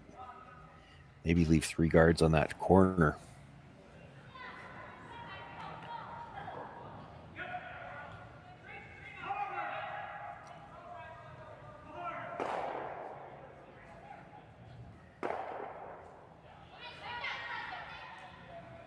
Actually got a little off nose the other way. He could have maybe gone a little harder on that, get the double peel and rolled off the center line and had corners on either side.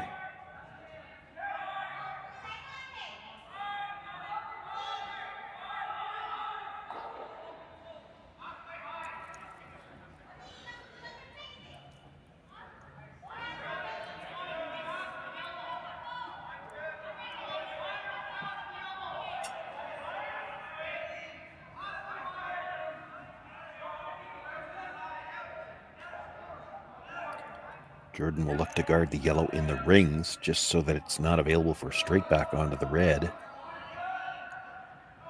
It's going to leave some angles to peel some guards.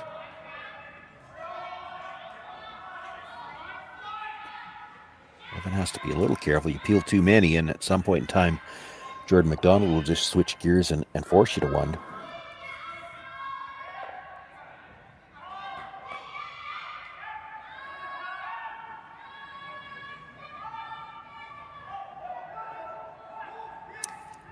It's getting tough now to make the double peel without moving your corner guard.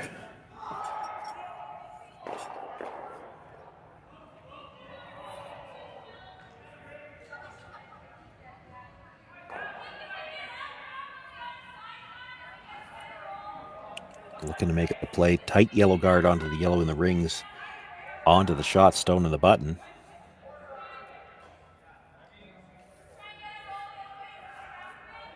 Definitely the best result here. He doesn't need to throw it hard.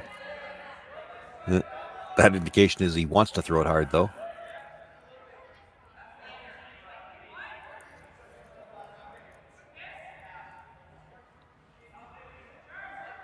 I'd be tempted, if you're playing this, to throw a little quieter, control the shooter. If you're just close to making this, you roll the shooter to a corner guard on the other side. You're going to have rocks to work with. That's a better. I like that better. He's calling bumper weight now.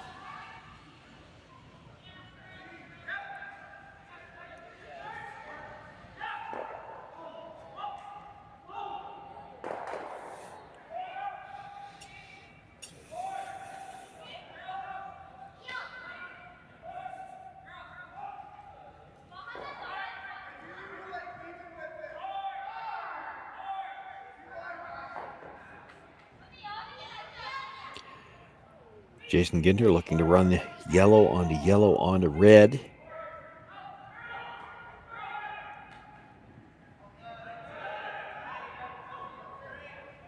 It's close. Yellow onto the red. And he will move it to the back 12. Enough that he's sitting 2 right now. And shot stone a piece behind cover. One more look at it. To sweep a little bit for curl. Got the angle, I think, as good as you could. You go a little bit more across the top to carve it back. You probably leave the raised stone in the port.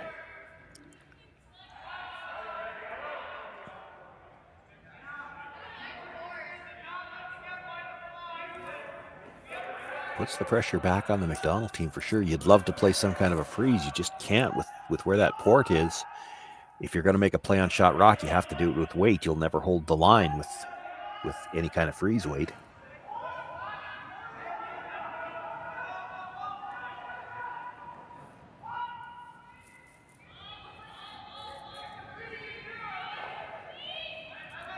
I don't know how you get there with a draw.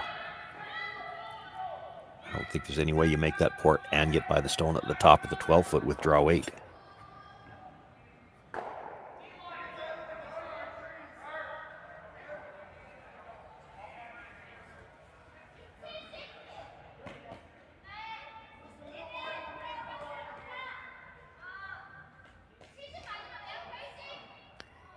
Doesn't look like with that broom that they're playing this is a cold draw. This has got to be weight to move it. Quiet. Maybe back line, but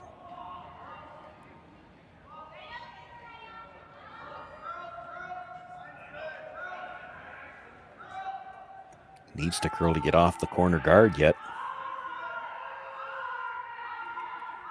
Now, once it's by, is it going to get by the rock in the rings? Oh. Boy, and that might be the worst of all possible results. Didn't even move that rock out of the top. Probably got just deep enough that Evan can't play the hit and roll in off it, even off the top of the yellow.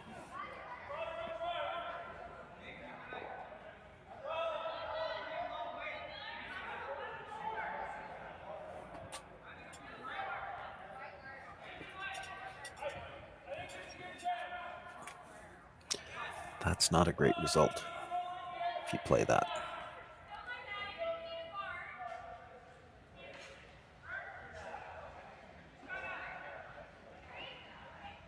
Yeah, that's going to leave McDonald a chance to hit and roll under. I tempted to play the other turn and just hit and roll to the corner on this.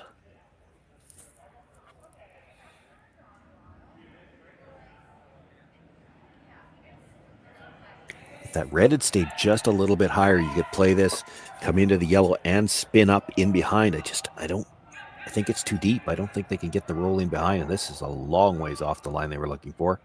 Crashes the guard. Wow.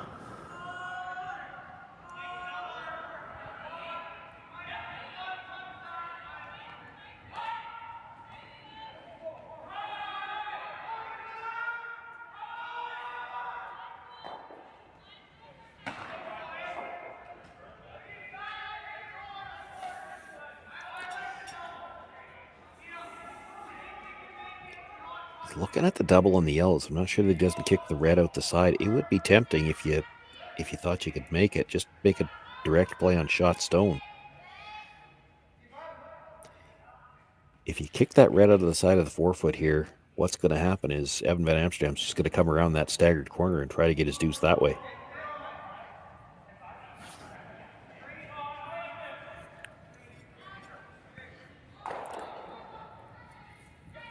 And again, another hit attempt the other direction, but not close to the line they were looking for. Just picks that stone out of the top 12.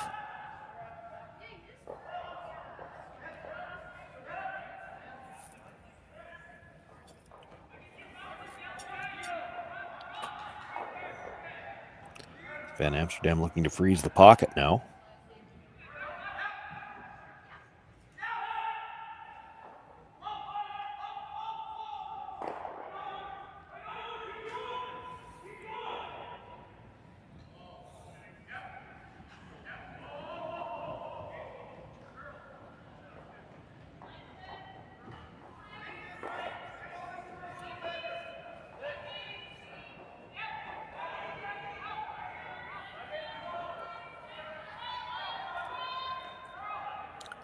Rushers didn't look like they wanted to go early. Now carving. He's got a little bit too much weight here, so they got to get to the inside of the yellow. They're going to get to the face of it, but they drive it pretty much straight back. And again, there's a double opportunity there.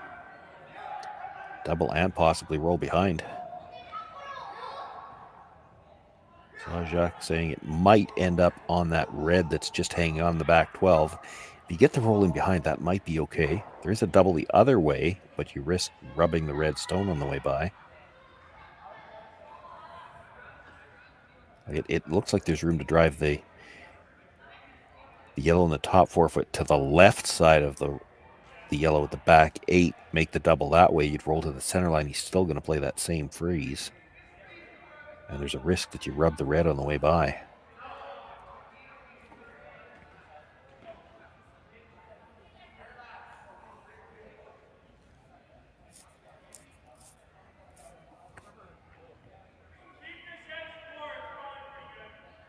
If you're just a sliver high of the nose, I think it goes over the top of the red that's at the back.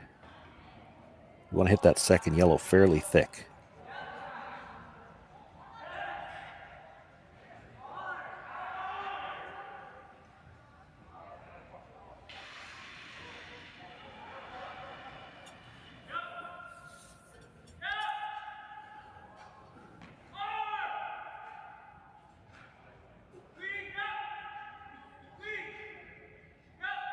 Skip stones left to come as we play the 8th on a 1-point game. Jordon McDonald with his first looking for the double. And they're already looking for curl here. It's been a few hits in a row down this area that just were not close at all to the line they were looking for. Both teams have struggled with that.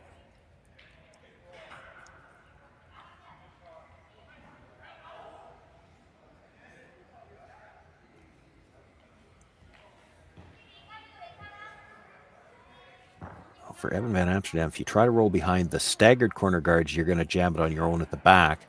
If you try to roll all the way across to the other side behind the corner, you're going to be well behind the tee line.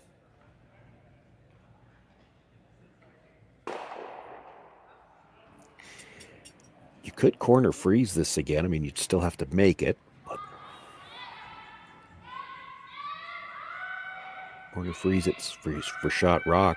Jordon McDonald can't really just blast it out. You've got second shot at the back. You'd have second shot at the back.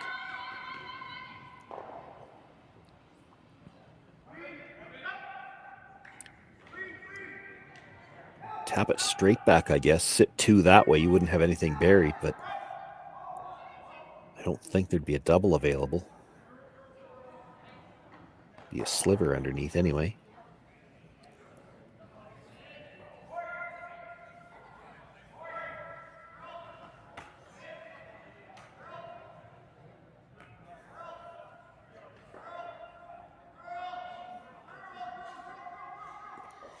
Yeah, not going to get to that line though. That little bit of roll to the inside or to the center line side does leave a nose hit double. Not, still has to be made. Your sliver high, you drive it by the back one. Your sliver low, you jam it.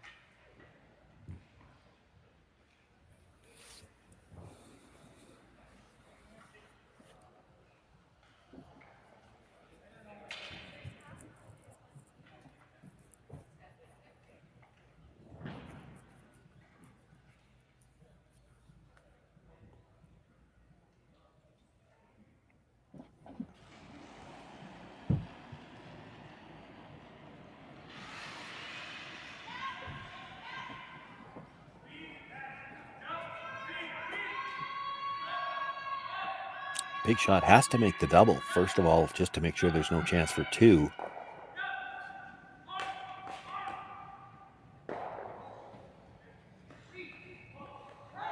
If you can make them go away, you should be looking at no worse than an extra end. It's a little high. With that big weight, though, able to get the second one to spill out of the rings. So he sits two. Evan Van Amsterdam, tough to make any kind of a draw with what's left there. I think he's going to make the play on the stone that was just delivered. One more look at that hit for Jordon. Both teams have had a few struggles getting the exact right line in that spot, but he's able to make it when he needs it with his final stone. And because of where the corner guards are, really a tough draw path, so he's going to make the play to remove that stone. Just needs to hit and stay, and we'll be headed for an extra end.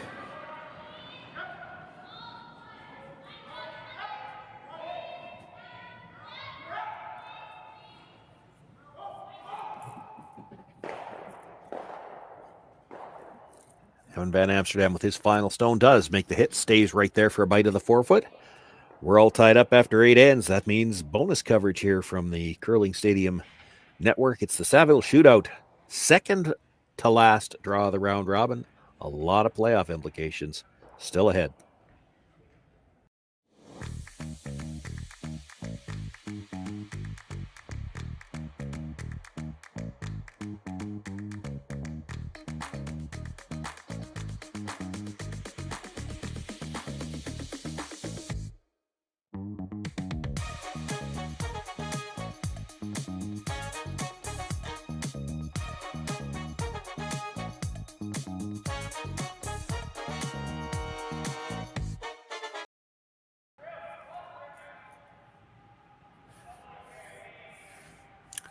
Extra end here for you from the Saville Shootout. Sean Joyce with you live on the Curling Stadium Network. Connor Sims on the production, and he has been kept busy. There's smoke coming off the replay machine. We have used it quite a bit, and the way this game has gone, I wouldn't be surprised if we see one or two more yet. It's been a well-played game. There have been some really nice shots. That not one of them, though. Playing the center guard with the first stone, they didn't quite get it back to the center line, so the tick is available. The one thing, of course, it's September, which means these shots are never easy anyway. What has made these shots a little bit more difficult now is you just don't get to play them nearly as often because of that no-tick zone.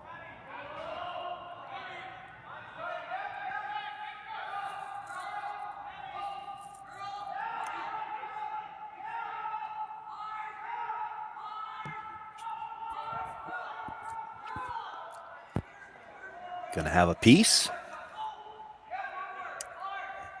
And almost got the bonus, got the shooter into the rings.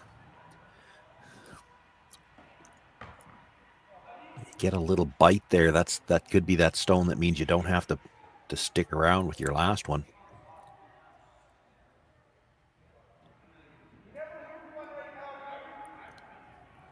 Another chance for Brad Thiessen to put up the center guard. Try to get a bite of the center line this time. You know you're not going to have a chance to throw two centers, so you can afford to be a little tighter on this one.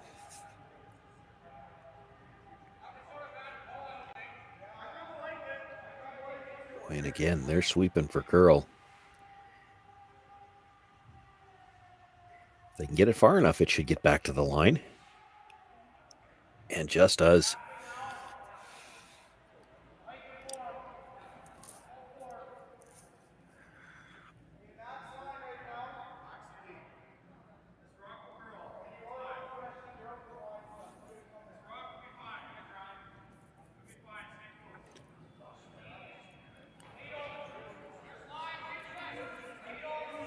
Cameron Olofsson looking to come around.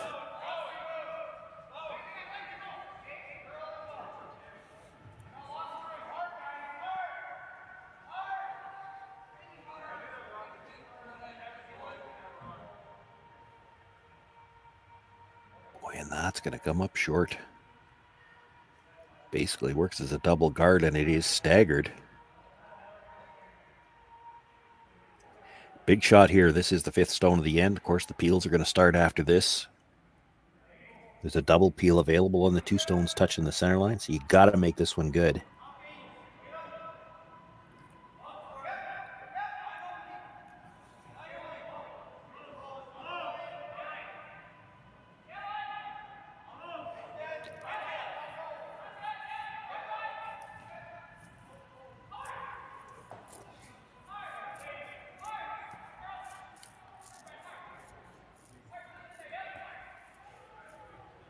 Were on this early, as much for weight as anything else. Then they had to switch sides at the end just to get that last little bit of curl. Brings it into the top of the forefoot. That's a really good shot. You knew this was coming, though. That's a double peel attempt.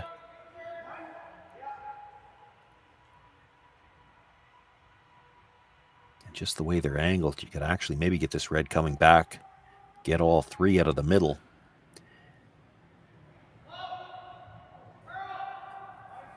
Elias Hamanicki with the big weight. The carve, the straight.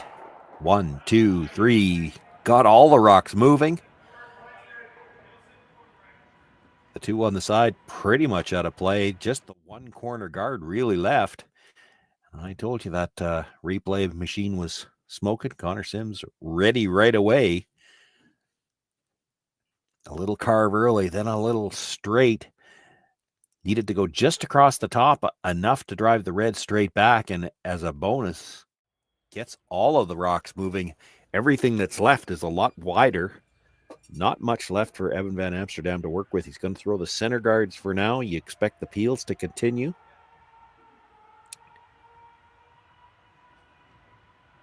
I don't imagine he'll wait right to the last rock to go around that corner guard, because a rock behind a corner that wide is not going to steal very often, so he might go one or two shots earlier than that and see if he can't get a mistake and have a chance to get back to the middle.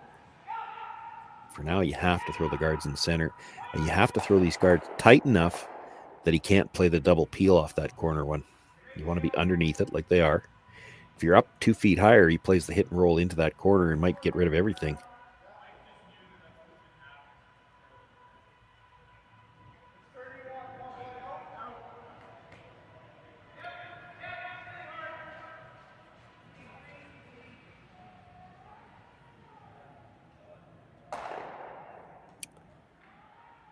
Elias Hamanicki only needed to move one rock this time. That seemed almost too easy after moving 5 on the last one.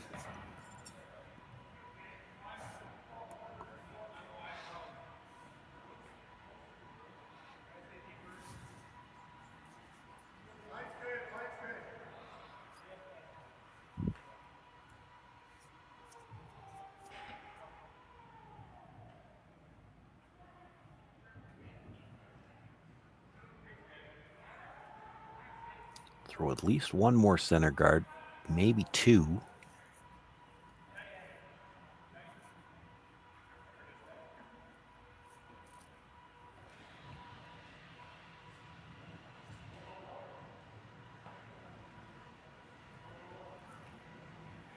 It's going to slide on a little tight. There is a chance here off the peel. You could come into that red that's just about out of play maybe hold your shooter in the rings, which again, any little biter might mean that he just has to hit with his last one, doesn't need to stay. Not critical that you do it, but he is aware of it. You saw him look over his shoulder a couple of times. Gets the hit, comes into it, but a little over the top, and both stones roll out of play.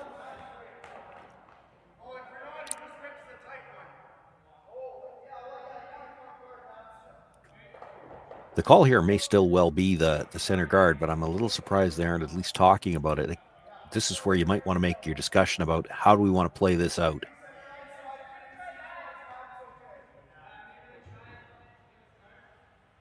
Looks like that is what they're discussing.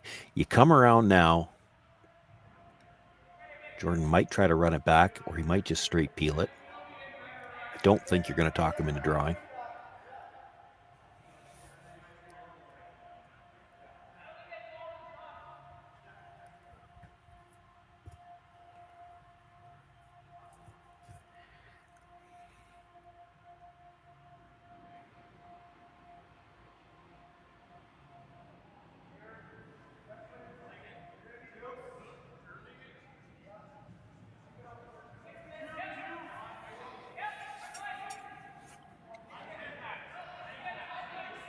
So looking to come around the corner guard.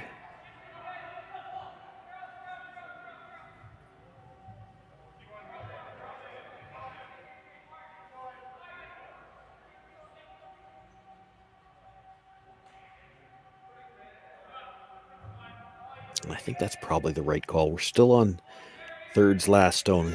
If you wait one shot later to do that, Jordon McDonald, if this is his first stone, may well just try to draw, knowing that he's going to be throwing a draw with his last one anyway.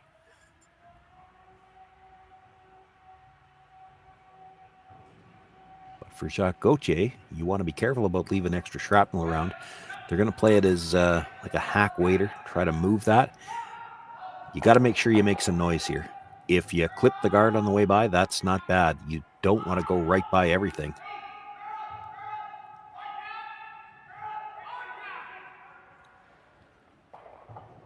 Boy, that's a really good shot. He's even going to get the yellow all the way out of the rings.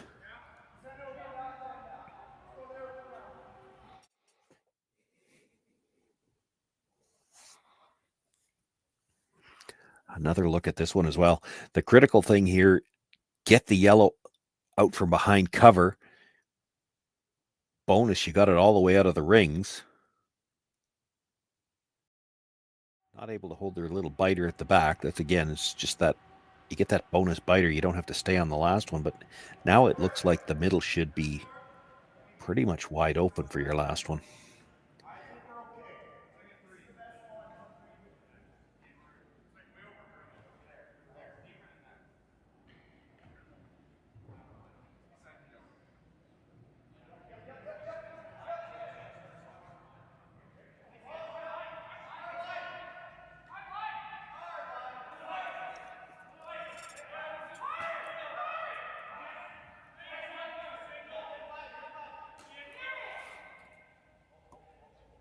Not sure they're even going to get by here. Not the end of the world. It does leave a guard a little closer to the 4 foot.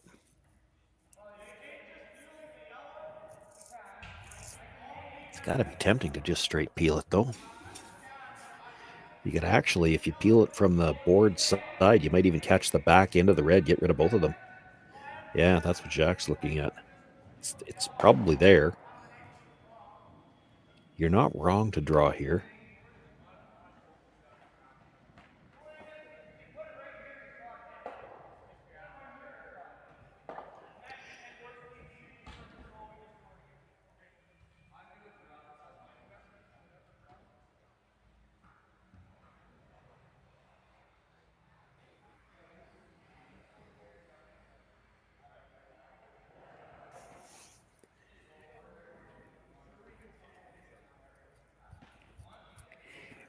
So looking to draw, he wants to be shot rock in a position where you can't just ignore it and draw behind the corner. So he needs to be just about full 4 foot.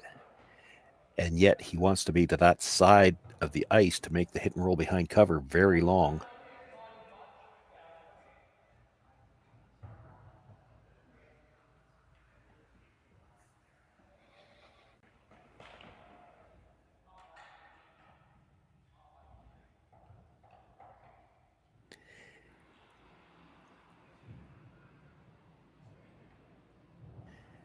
probably right at the tee line. If you're right at the tee line and he makes the hit and roll behind the corner, he's probably out of the 4-foot by the time he's, he rolls far enough back that he's full 8-foot at best.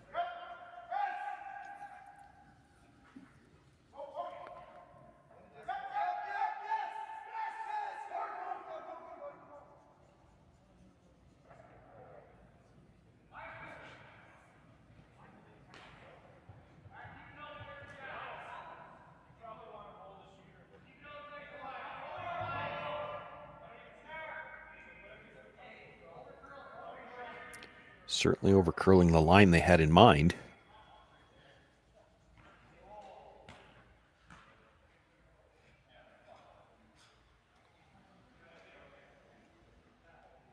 Well, Evan Van Amsterdam is going to have to make a play on that stone. He could roll behind the corner and probably still have a piece of the 4-foot. That's the best he can do.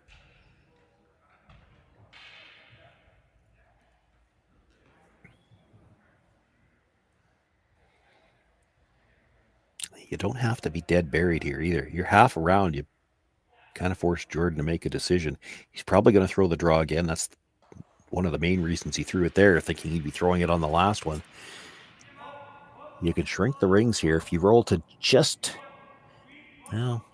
edge of the 4-foot, almost full 4, you'd be 2/3 open maybe, but I think he's still drawing.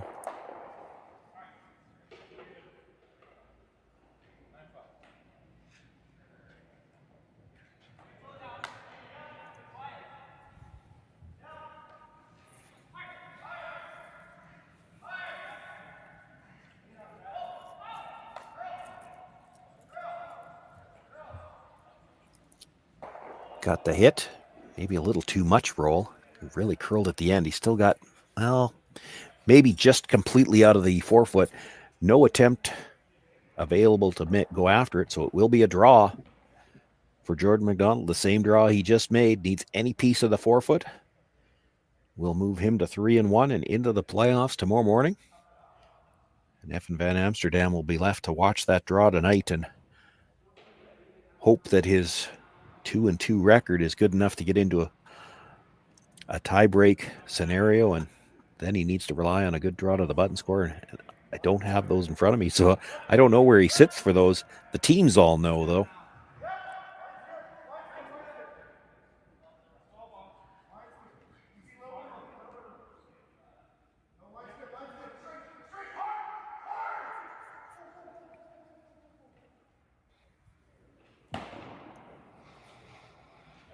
Final stone of the extra end. Jordon McDonald drew to the button on his first stone. Needs a piece of 4 here. Nothing out of the brushers to the halfway point, and they are standing up and backing off. This is never a good sign. They think it's heavy. They're right. This has got a lot of weight, and it will slide through the back. Evan Van Amsterdam with a nice hit and roll in his last one. It's good enough to pick up the steal. He picks up the win. He moves to 3-1, puts himself through to the playoffs. And now it'll be Jordon McDonald that has to sit tonight and watch that final round robin draw to see if 2-2 will be good enough to get into the tiebreaker scenario and maybe get him into the playoffs with a good draw to the button score. What an exciting game. A lot of stolen points in this one, and I guess seems fitting that way that it's a steal that seals their fate. Still one round robin draw left to come here from the Saville Center in Edmonton. It'll be live for you here on the Curling Stadium Network coming up shortly. My name is Sean Joyce. Thanks everyone for joining us, and we'll see you again tonight and for all the playoff action tomorrow.